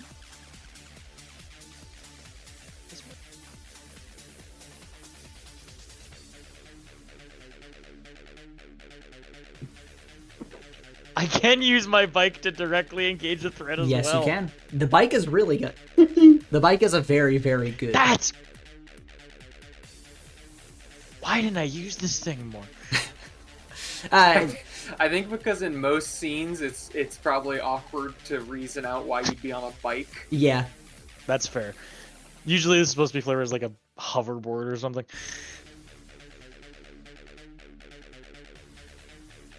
Okay.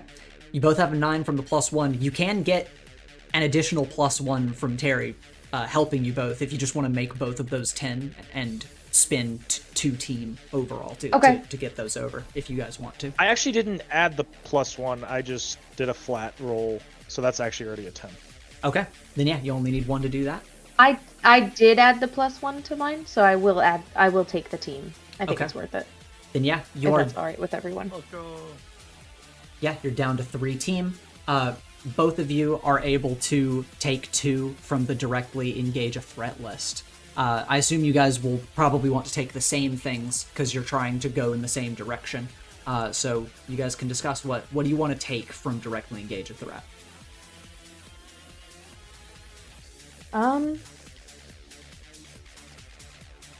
Honestly, I think resist or avoid their blows is important for me. As I'm carrying 3 people on board, I definitely don't want to get hit. Mm-hmm. I'm gonna agree with that because my Kirby Cat craft is fragile. Oh, sorry, no, difficult to repair. I don't want this thing to get damaged, so it's not fragile. It's just difficult to repair, so Makes sense. So you're both taking that, and then you can take one other.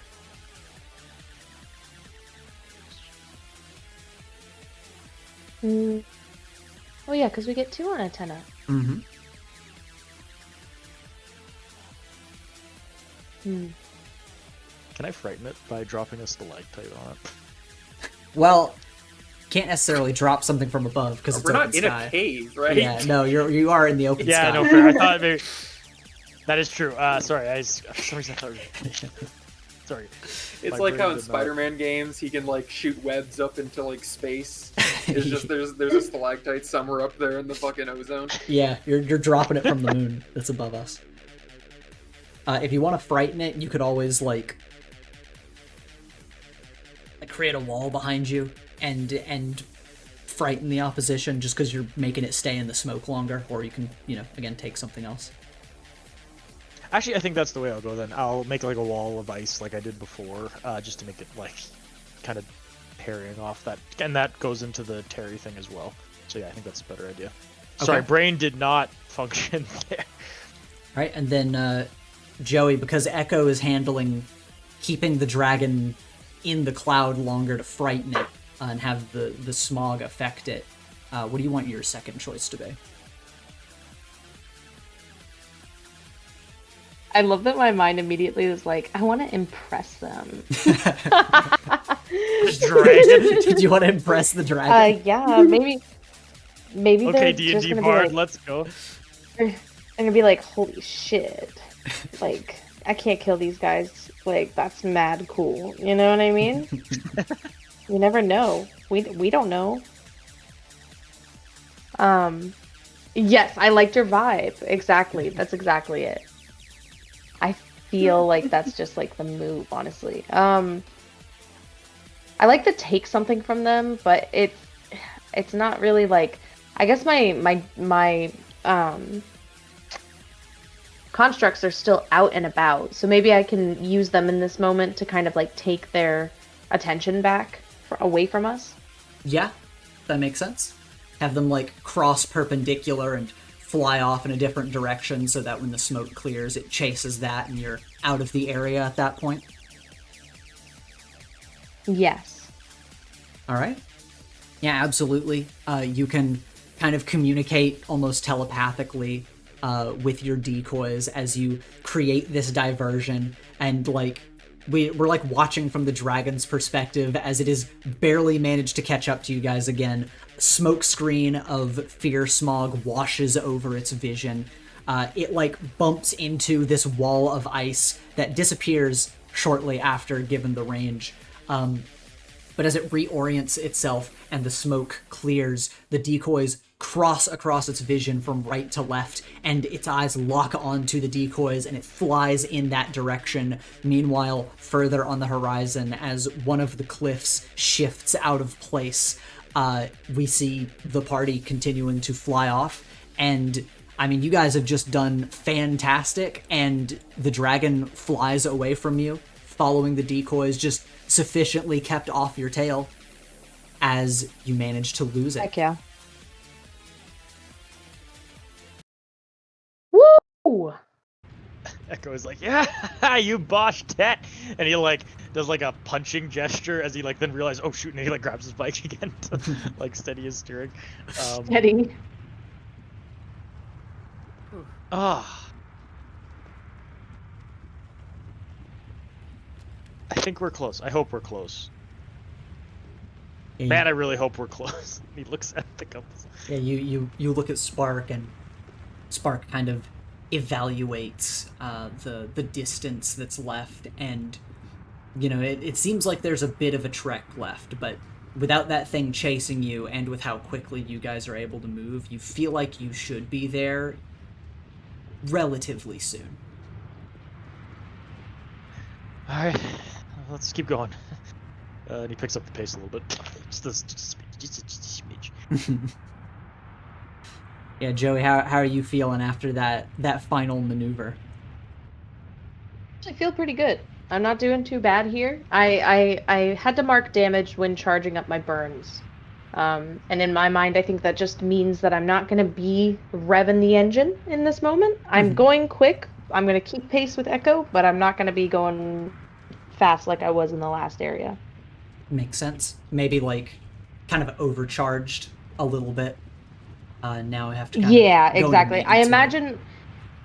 Yeah, I like to imagine whenever I do my construct thing that it is me like building off a side of me and then sending it out. Mhm. You know, it's not a hologram because it can interact with things. You know, so I think in doing that, it's like literally, those pieces are taken off of the major ship, and so I'm spreading myself thin. In times where it matters, of course, you can make like perfect doppelgangers, but at this moment, it's like, oh, I need to keep some material in case we get hit to armor myself. These can look like PS1 models as they're like flying around in the It's distance. exactly that. It's like the rough shape, yeah. Yeah, and you got a lot of different polygons on the Echo clone. But yeah, you feel eventually that you get far enough away that the decoys kind of shimmer and fall apart. Echo's portal again is called back to him, and you guys continue over the fiery wastes. And you have just a little bit of time before it seems like you're going to reach your destination if people want to talk on your little road trip. But otherwise, we can move on. How's everyone doing back there?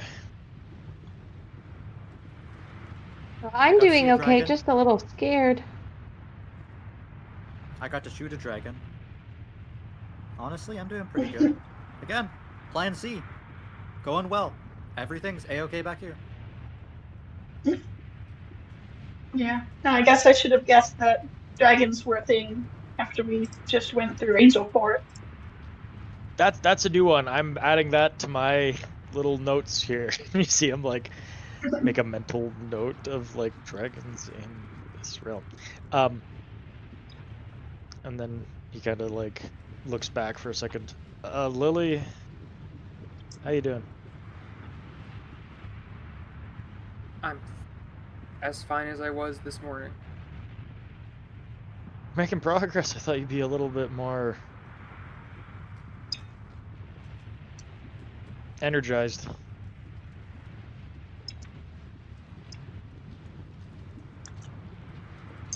You don't have a plan beyond getting there. Well,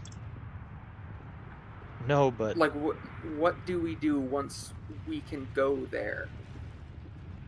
we find her soul. It's just So we're gonna easier improvise. said than I done. think is Echo's plan. Yeah. In super hell, What, which you- could be dangerous. And your better idea was to make a deal with them? I mean, it would give results.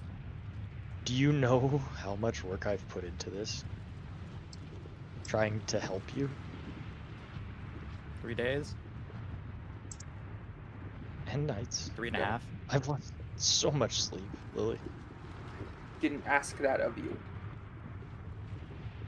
No, but at But least wouldn't making a deal mean that you'd be just in the same type of contract that you were in before? Yes. I'm aware. you're right back where you I started. have faith that Lily could word it better than the wraith thing. At least she'd be here. We're gonna get her back.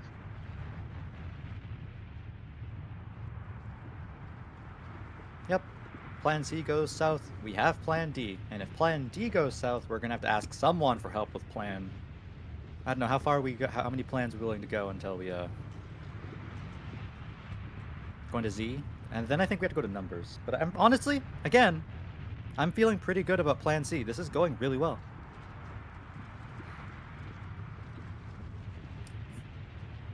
This isn't even a plan. It's like we're Excellent. kind For of sure. we're kind of forming a plan as we go, and we just gotta hope for the best. And if it doesn't go well, we have Plan D. We'll come to that. Neko's gonna pick up the pace just a Well, little I bit. wouldn't say that, but like just like, again, we're doing well. We can worry about Plan D if we get there. Yes, Until we then, aren't Plan C. dying right now. This is true.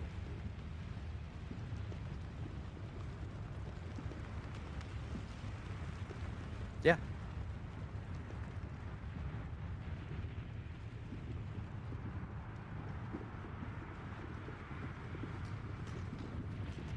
Terry like pulls like a granola bar, like out of the supplies he took when you're like given time to pack. And he just starts like munching on it. You really gotta keep the nutrition up. It'll get to you. I picture he has like the blaster like on his lap or whatever. He's just kind of leaning on it a bit. Yeah. Yep. 100%. Yeah, you guys Neko continue. just goes quiet. He's kind of upset.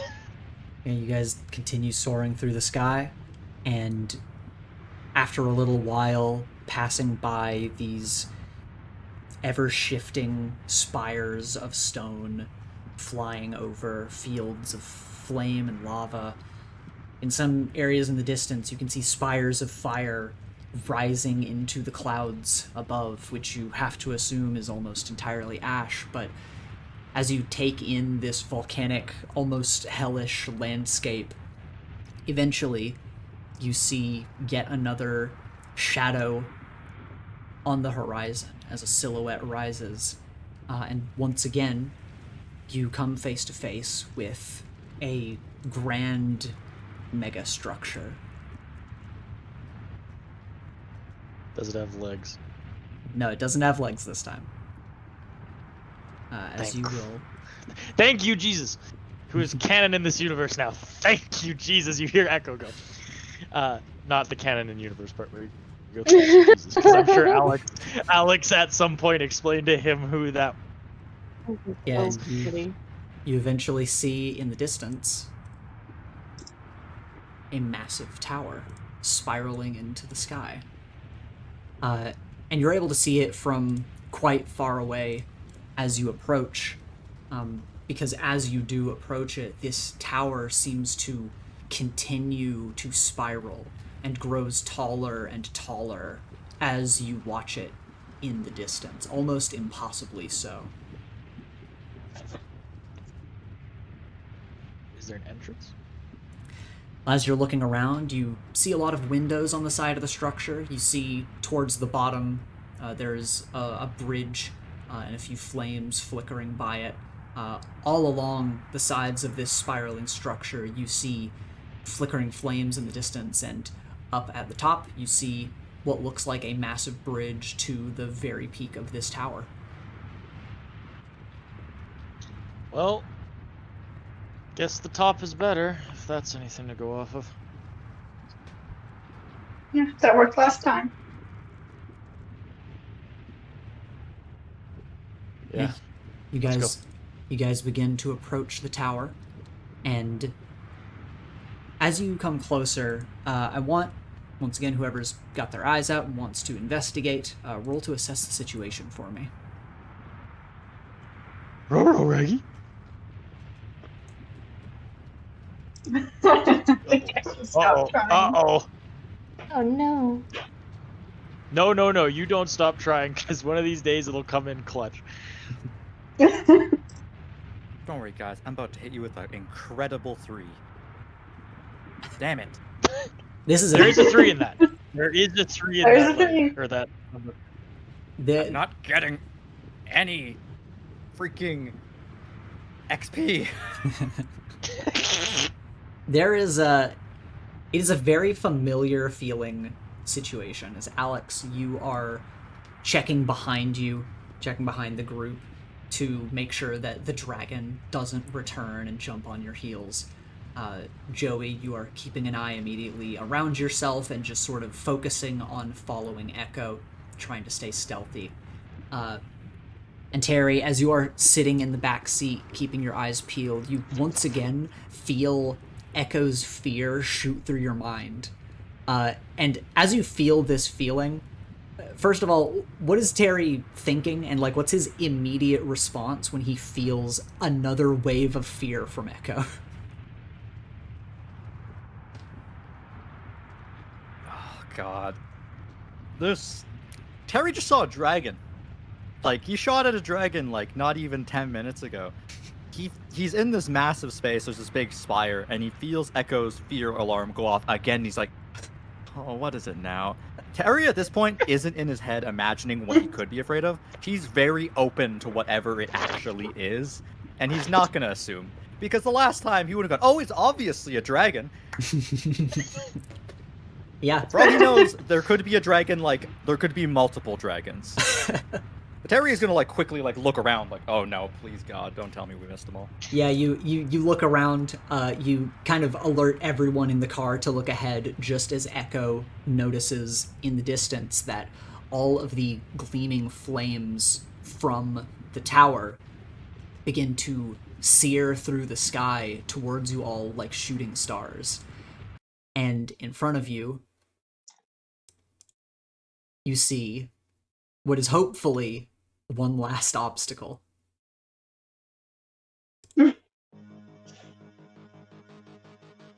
Oh, these are the stars they mentioned in the legends. As a parade of what you can only assume are fire elementals sear through the sky towards your caravan across the skies of the Fire Realm. And Echo, you are leading the team here, literally towards this tower, and you look down to the Wayfinder as Spark confirms the heat signature you are looking for is at the top of this tower. And Spark jumps into your gauntlet going into defense mode as you shouldn't need the Wayfinder anymore. You can focus on defending yourself, defending the party, as these creatures soar towards you. And once again, we're going to enter a new dangerous situation, as we were left with 3 team, and we are going to enter another battle and get 3 more team, and we're going to have 6 team for this battle. Hell yeah. And it occurs to me that what Dey'ja said earlier, team might reset. I truly don't remember. I might have said something different before, but we'll keep it today, and I'm going to double check that rule later. I think normally we only have 1 or 2 encounters, so having 3 is kind of unprecedented, but we're going to have 6 team for this. Let's go. Who do you want to go first? Echo, you're at the front of the pack. You do see them, so I will let you go first. I'm gonna do the Echo Classic and try to banish one of them to the Ice Realm. Oh, sending a fire elemental to the Ice Realm. That sounds like a great idea. Go ahead and do that. Yeah, people don't live call there. It Echo Classic. Alright, roll to unleash your powers. Hey, that didn't happen, remember? Wink. Yeah. Yeah. Bye. See ya, loser. You are darting around on your bike as you break away from the formation. You open up a portal to the Ice Realm, and one of the fire sprites that is searing directly towards you flies into the portal, and at the last moment you snap a portal open, snap it shut, and the fire sprite disappears into it. But as you dart off to the side and get rid of it, the other 3 are going to fly towards the car. So with the car, once again, Terry, you noticed very quickly, along with Echo's fear. What does Terry want to do?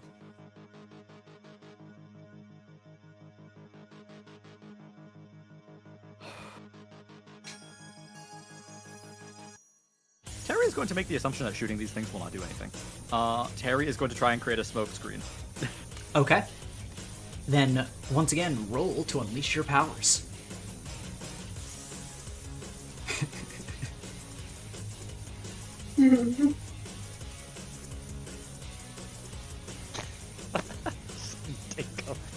Alright, that is a 9. If you want to use Team from Echo, you could boost it from a 10. Just say that he was kind of helping distract at the front of the party. Or if Joey, wants to dodge in the air. Yeah, I was going to say Joey actually might do like some sort of kind of, not like a drift, but drifting in a way to the side so that if we did the smoke screen, I would truly like disappear behind it. Yeah, that sounds good. So go ahead and you can use a team. Go down to, I'll actually list 5 team. You've got a 10 on that.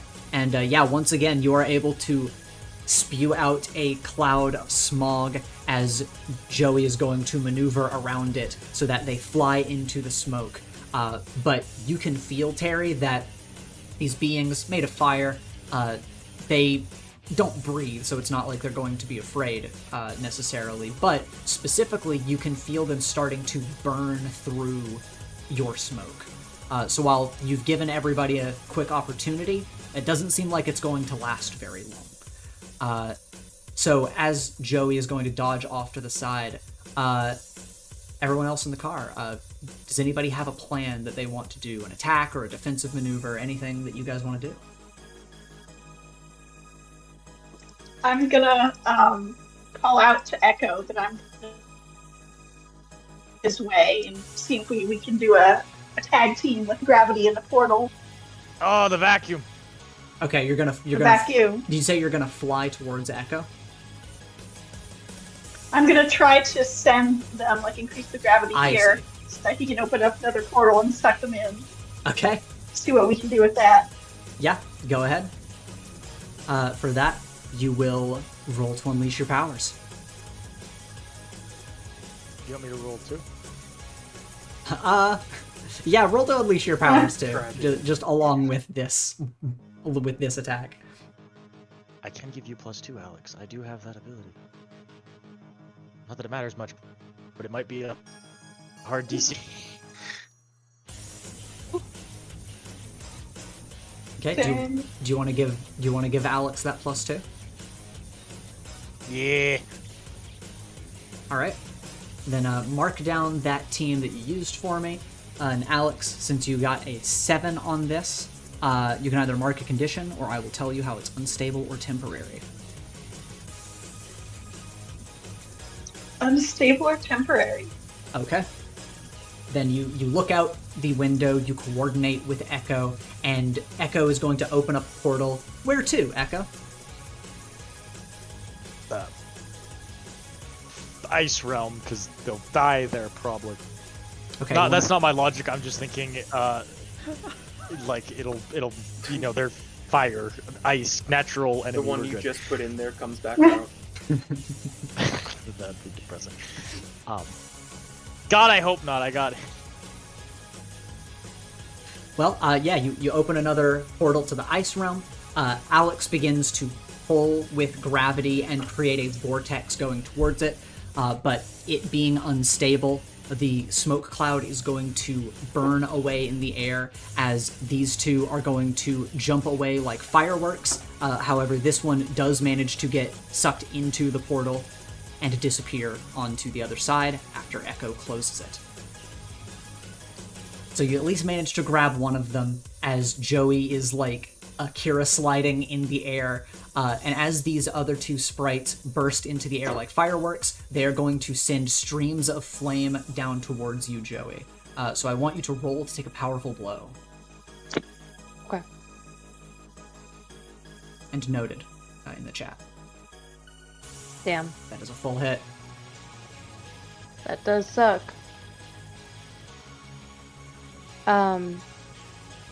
just blow up and kill us all. I'm going to struggle past the pain Okay. and lash out verbally at Echo. Okay. What?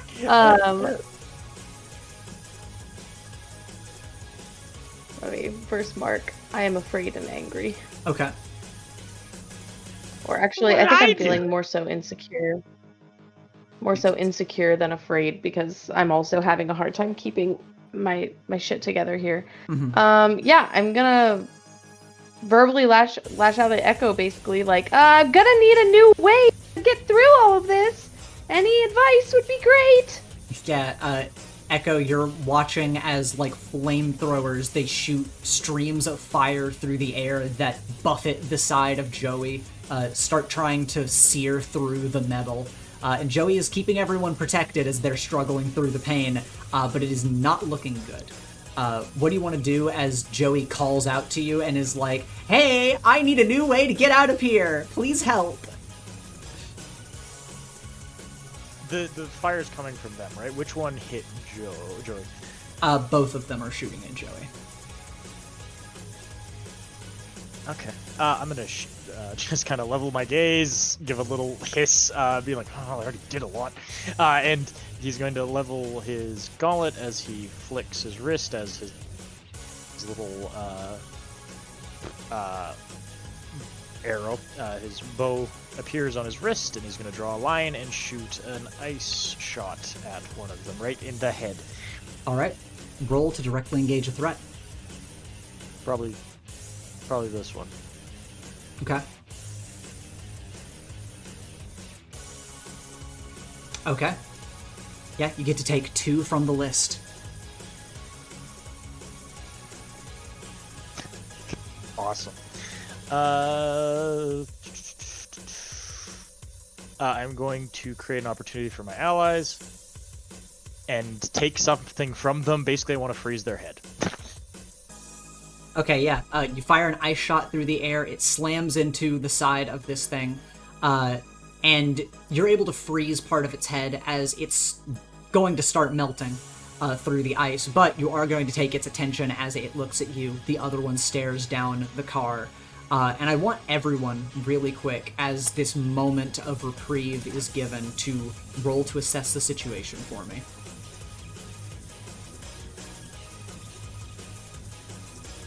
Let's go. Told ya. All right. Ow! Wow, that's well. You know, I'm Is that kind of the busy only in a time fight, I've so rolled that this makes whole session. It might be. Wow. Yeah, everyone... I think that is. Everyone is focused entirely on the fight, whether you are attacking, moving, or defending. And Lily, you are watching over the fight, of course. You've had an idea of something that you might want to do to help. But you have a broader scope of what's happening than everyone else right now.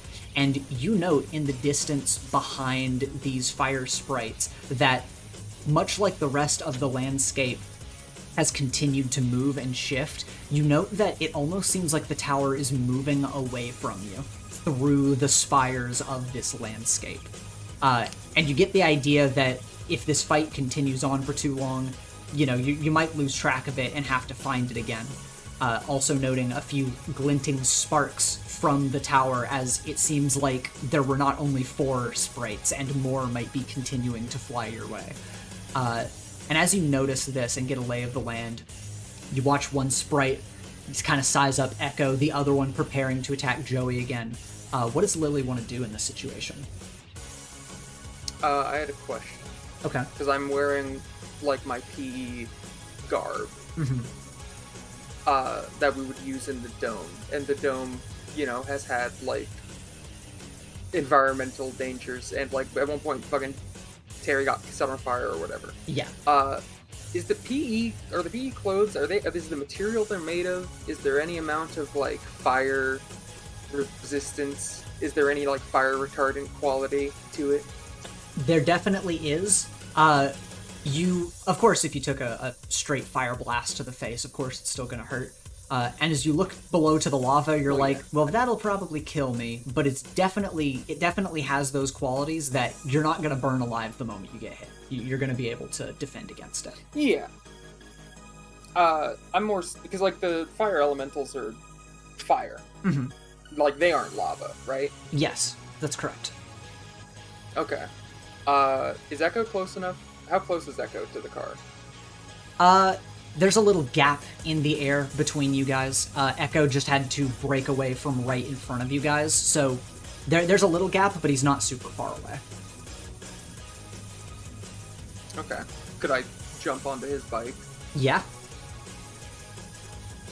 I climb out through the window and jump onto the back of Echo's bike. First, as I'm doing that, I'll express to like, hey, by the way, the tower's fucking moving, in case you haven't noticed. What are you doing here? Fly towards it, and on the way, I'll like take off my like PE jacket. On the way, I'm gonna clothesline one of them. See if I can't strangle it out. I don't know. Like it's a fire, like a fire blanket. When someone's on fire, you like smother them out. These are like made out of stars from a forge. I don't think it's gonna go out. Okay, but you threw them into the ice realm as if like just a little snow is gonna do it. They're gone, aren't they? And meanwhile, I mean, yeah, but like my point is, they're just fire. Meanwhile, We're gonna get shot at. I gotta go. Yeah, but meanwhile, as this is happening, we go to back to the other group as Lily jumps out and joins Echo. The other sprite is going to fly around in a streak of flame in the sky, and it's going to approach you, Joey. So everyone in this car, what plan do you guys want to come up with to fight against this thing as it barrels towards you? Its arms almost shifting into blades of flame.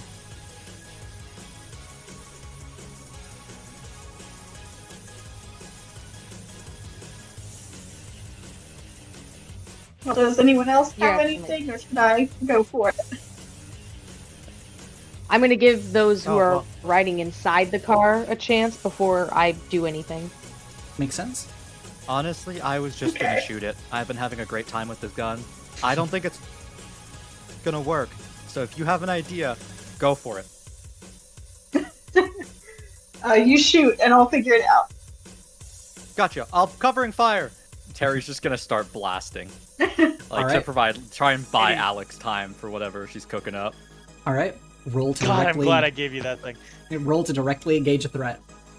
Thank you for. Okay, who knew Terry would be like Yay, great with yippee. firearms? Always.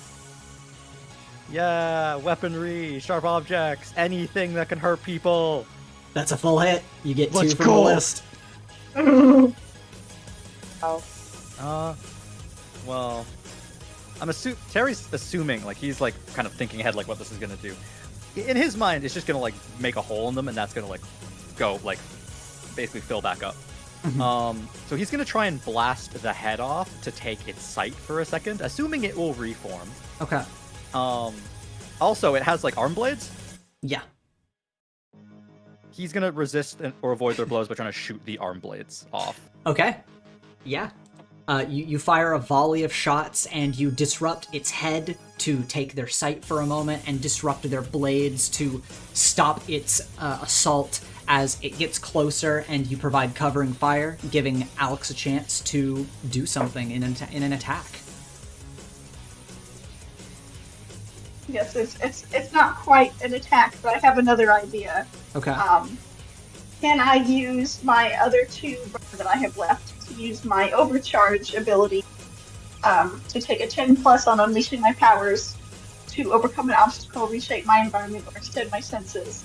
And I want to use very strong powers of gravity to like kind of reverse like the tower moving away from us. I want us pulled towards it. Holy Let's shit. go. Holy shit. Based. That's the coolest thing. I love it. Well, that's fucking awesome. Yes, absolutely. So You can gravity do that. powers are 4, baby.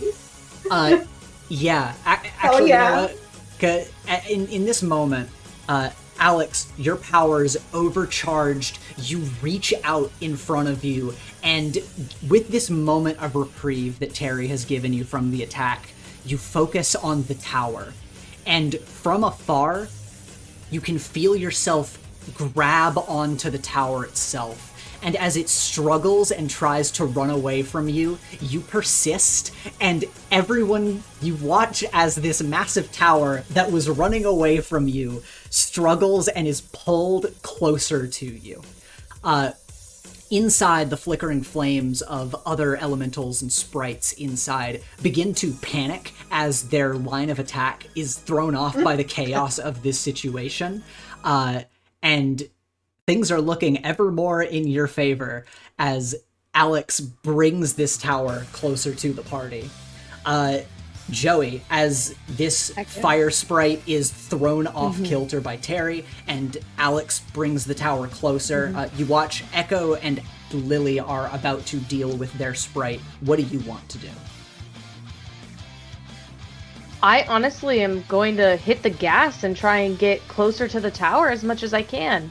I think that my job is just making sure we safely make it at this point, and allowing the people who are kind of riding along to handle the sprites a little bit more so, and I'm going to be just fully defensive. And so, yeah, I think whenever it comes to, like, exactly what I'm doing is I'm trusting my allies and my teammates, and I'm just kind of directly engaging with them, flying right past them towards the tower, because that's the main goal. Okay.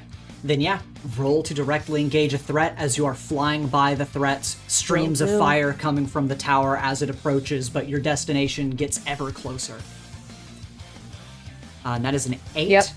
So that is a partial hit. You can pick one, or you can get 2 +1s from your party. You do have 2 people on board that can help you. And we still have... And that would be using team? That would be using team. You can make that a 10. I think we have just 2 team. Do we have just 2 team? The last number someone put in chat was is 5. 4. Yeah, oh, okay. I think I'll take the 2 team, honestly. Yeah, go right ahead. Then yeah, you are... Because I want to resist and avoid their blows and create an opportunity for my allies. Sweet. All right, yeah, you are blitzing through the air, flying between these sprites and also the streams of fire that are coming from the tower. And as you blitz ahead, and Echo and Lily, you prepare to approach this sprite and fight it. You watch as Alex is bringing the tower closer. Echo, you know what Lily's plan is, you know what she wants to do, and you know you need to get to that tower, so with you two together, working together, what are you two doing?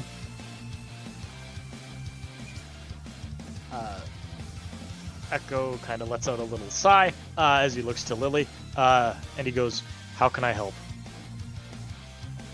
Just do a drive-by, I'll grab it. That's it? That's the plan? Okay, bud. Let's not talk about, like, oh, you didn't think out a, thorough ending to this plan. We could really talk about this all day. And he just kind of revs the engine. He's going to go to drive it. As he's doing that, though, he is going to as he's doing a drive-by, and Lily's going to go to... Is she going to jump off or just kind of smother it, like grab it? Well, yeah, I want you to drive close enough that she can just kind of... Like use arm her out, jacket lariat. like a net to just grab the thing. Mm-hmm. Yeah. And then, using the... presumably some amount fire-resistant jacket as a buffer, just try to, like, crush the thing. It's made of fire, so I assume it's not all that solid. Okay. I got a thing after she grabs it, if she grabs it and is successful, that I'll try to help, but I'll do the drive-by first. Okay, then yeah, you're driving ahead. Lily, roll to directly engage a threat as you do battle with this thing.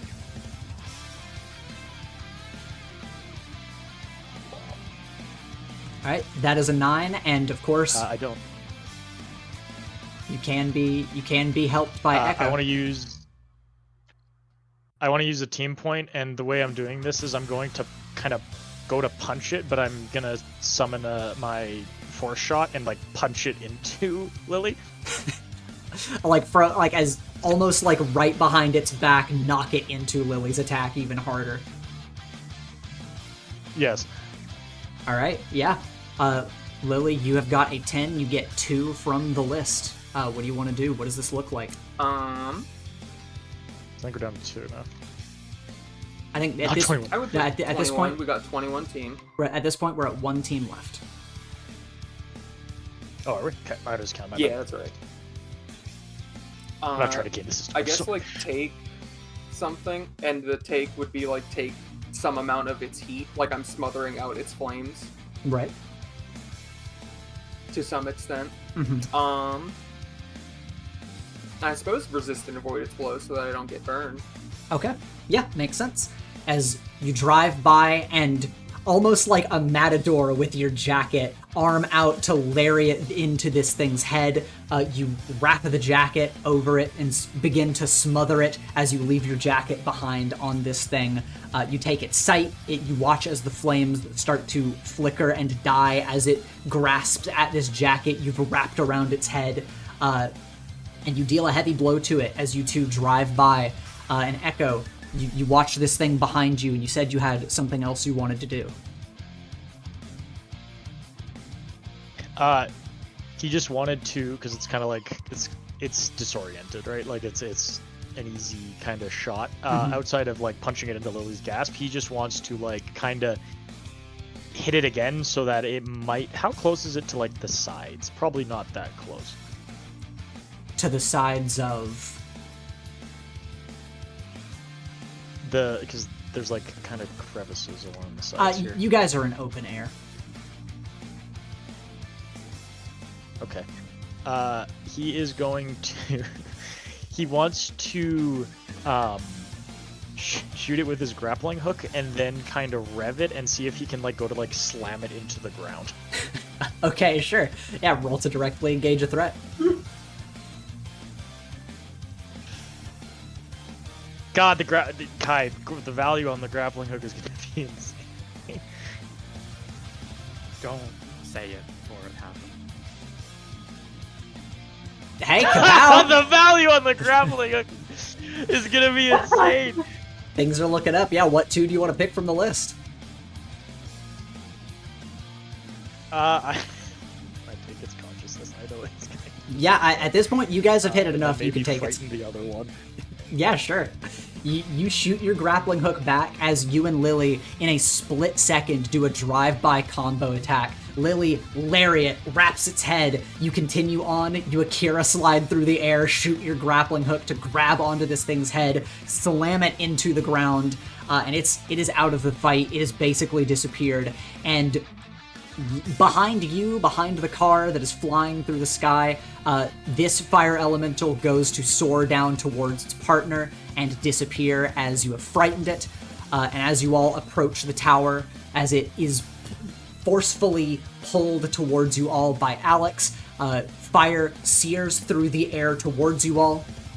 And Echo and Joey, I want both of you to make one last take a powerful blow. As fire sears towards you and you are soaring towards the peak of this tower. Oh, jeez.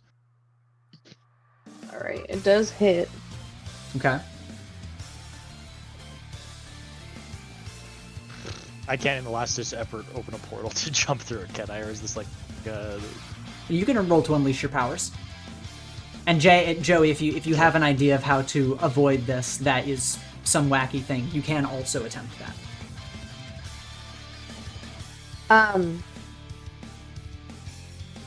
I think there's a part of me that's like, if I'm gonna take a condition, I might as well use a mind of their own, so that in taking that condition, I can essentially put up a barrier that I otherwise wouldn't have been able to put up, and at least shield everyone else. You know what I mean? Yeah. Because the one I would choose is probably like you give ground and stuff, and I just don't want anyone inside to get hurt. Mm-hmm. So in marking that condition, I think I'm essentially extending a further part of myself to be damaged and to get hit, but it ultimately protects the actual ship where people are inside. That makes sense.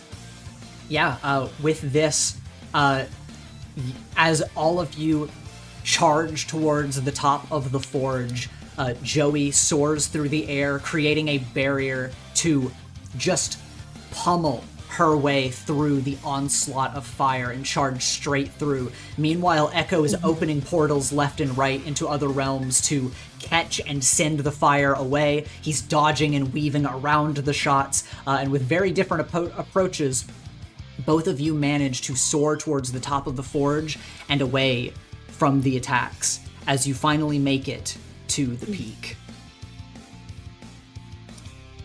I wanna say after Echo, like, grappling hook wraps up the sprite and slams into the ground, as we're like flying towards the peak, Willie does give like a low whistle.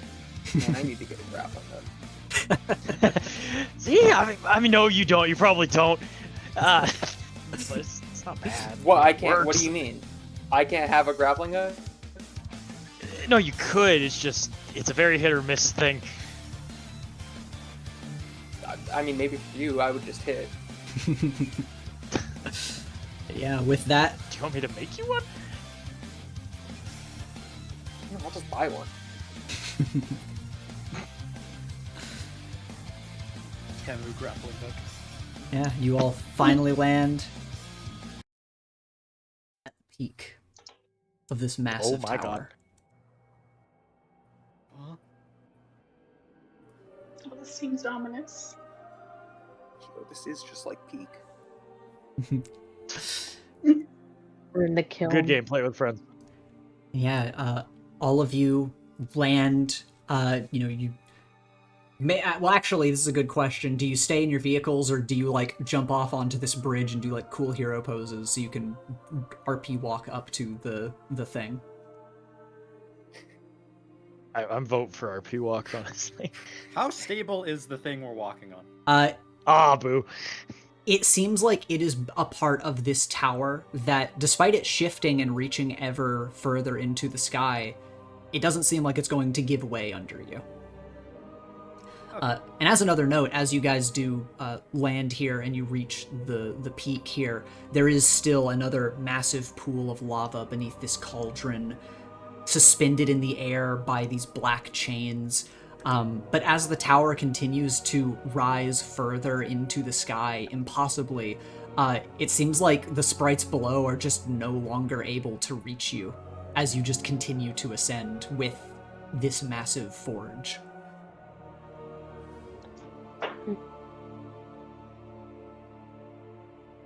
Okay, Echo kind of lands and kind of pulls out his journal and kind of puts out like a little ember that caught it as he was looking over his notes. Okay, so they said he looks over the edge. Is it just an edge and a drop into a cauldron? It is a massive cauldron with an impossibly large flame, almost like a star just inside of the cauldron. And even standing where you are, you're worried you might just suddenly combust into flames. It is incredibly dangerous. Okay.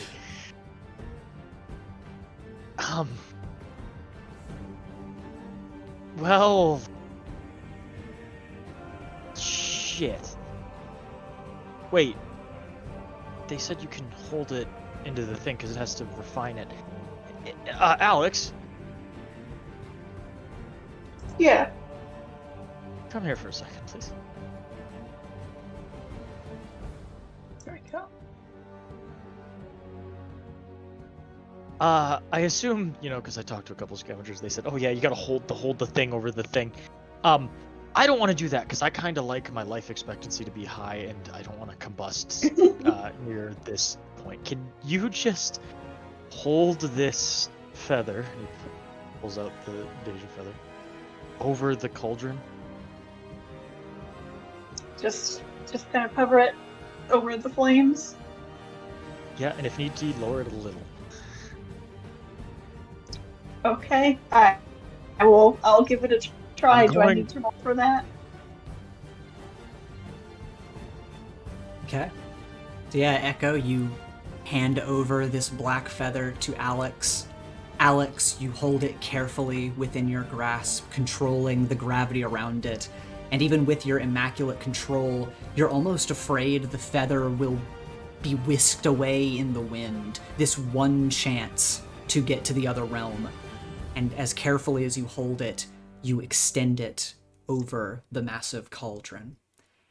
And as you control the gravity around this feather, you slowly lower it into the flames until it seems as though the feather's being affected. And all of you that are looking into the cauldron, you watch as the flames bend and warp around Alex's powers, and the feather begins to shimmer with cinders at the edge. The flames glow ever brighter as the feather begins to burn up, and smoke fills this small ecosystem that Alex has created to hold onto it. And light begins to shine out from the cauldron as Alex, it almost feels after a few moments like the feather is no longer there, but you're holding something else.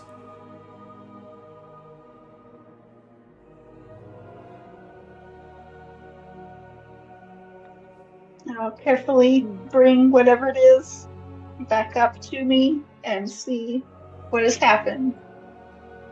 You lift this orb of black smoke from the cauldron, bring it ever closer to yourself, and all of you see that somehow this feather from Lily's Dey'ja has ceased to exist, but as the smoke clears, you see a gemstone, blacker than the darkest night, and bizarrely, Alex and Echo, as you are close to it, if you reach out to touch it, the gemstone and the area immediately around it feels cold to the touch.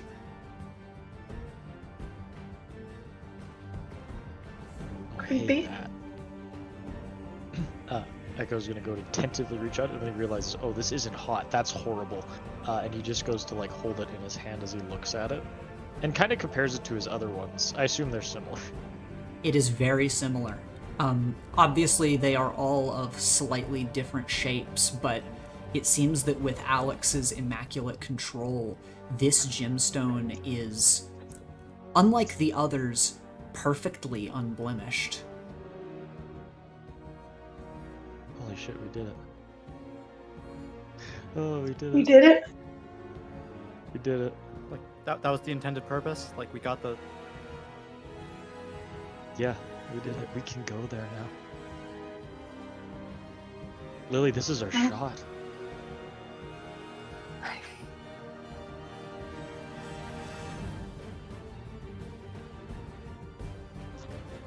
Well, let's go save Olivia.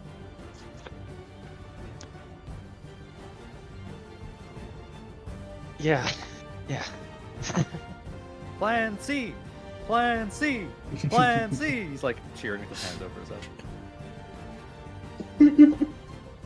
Well, Echo looks over at Lily. What is her reaction to this? I don't know. I mean, she's like, she thinks this is an incredibly underbaked plan because, again, like, what the fuck do you mean we can save her? What do we do now? You don't have an idea. So she's, I mean, we're here. We didn't even, like, bring her body. So it's like, well, we're gonna go get her body, we're gonna go get her spirit, and then, like, guide it by the hand and be like, let's go figure out where your body is. What's the emotions on her face, though? Or does that kind of register? She's kind of, like, skeptical. I mean, yeah, it's skeptical. Okay. Echo kind of gives her a half smile, and then sees her face, and then he just kind of frowns as he just kind of slots the gem in. As you Does it, like, have any immediate effects on him? You go to slot the gemstone into one of the open slots on your gauntlet, and almost magnetically, it's pulled into the slot, and you feel a sharp, cold sensation shoot through your body, followed by waves of pain before it subsides. And Spark, checks your vitals really quick, but your vitals look good, and the gemstone has settled into place. Oh, that felt horrible. All right, let's just get this done and over with. Yeah, all right. First time opening a portal there. Let's see how this goes. And he's going to open for the first time. Terry takes like multiple steps back. Like he got close to like cheer for Plan C's great success, but he's like opening portal to super hell. Terry's like speed walking backwards a little. And did Lily speak out?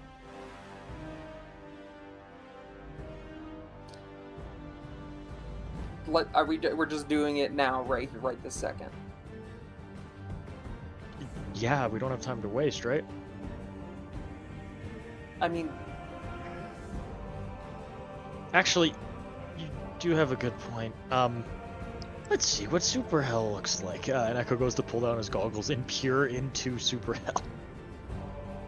You go to do that, and let me show you. As you look through, and this is what you see.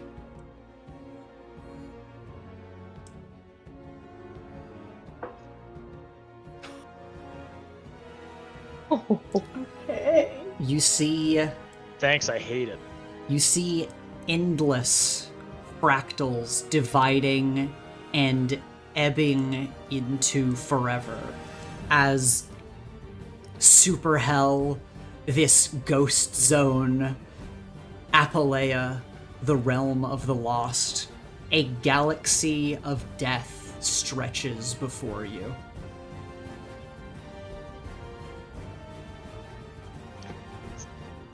You see Echo kind of like shiver to himself as he just kind of like sighs and goes, "Yep, we gotta go now." As Echo is going to open a portal to show everyone what this realm looks like, that is where we will end the session for today.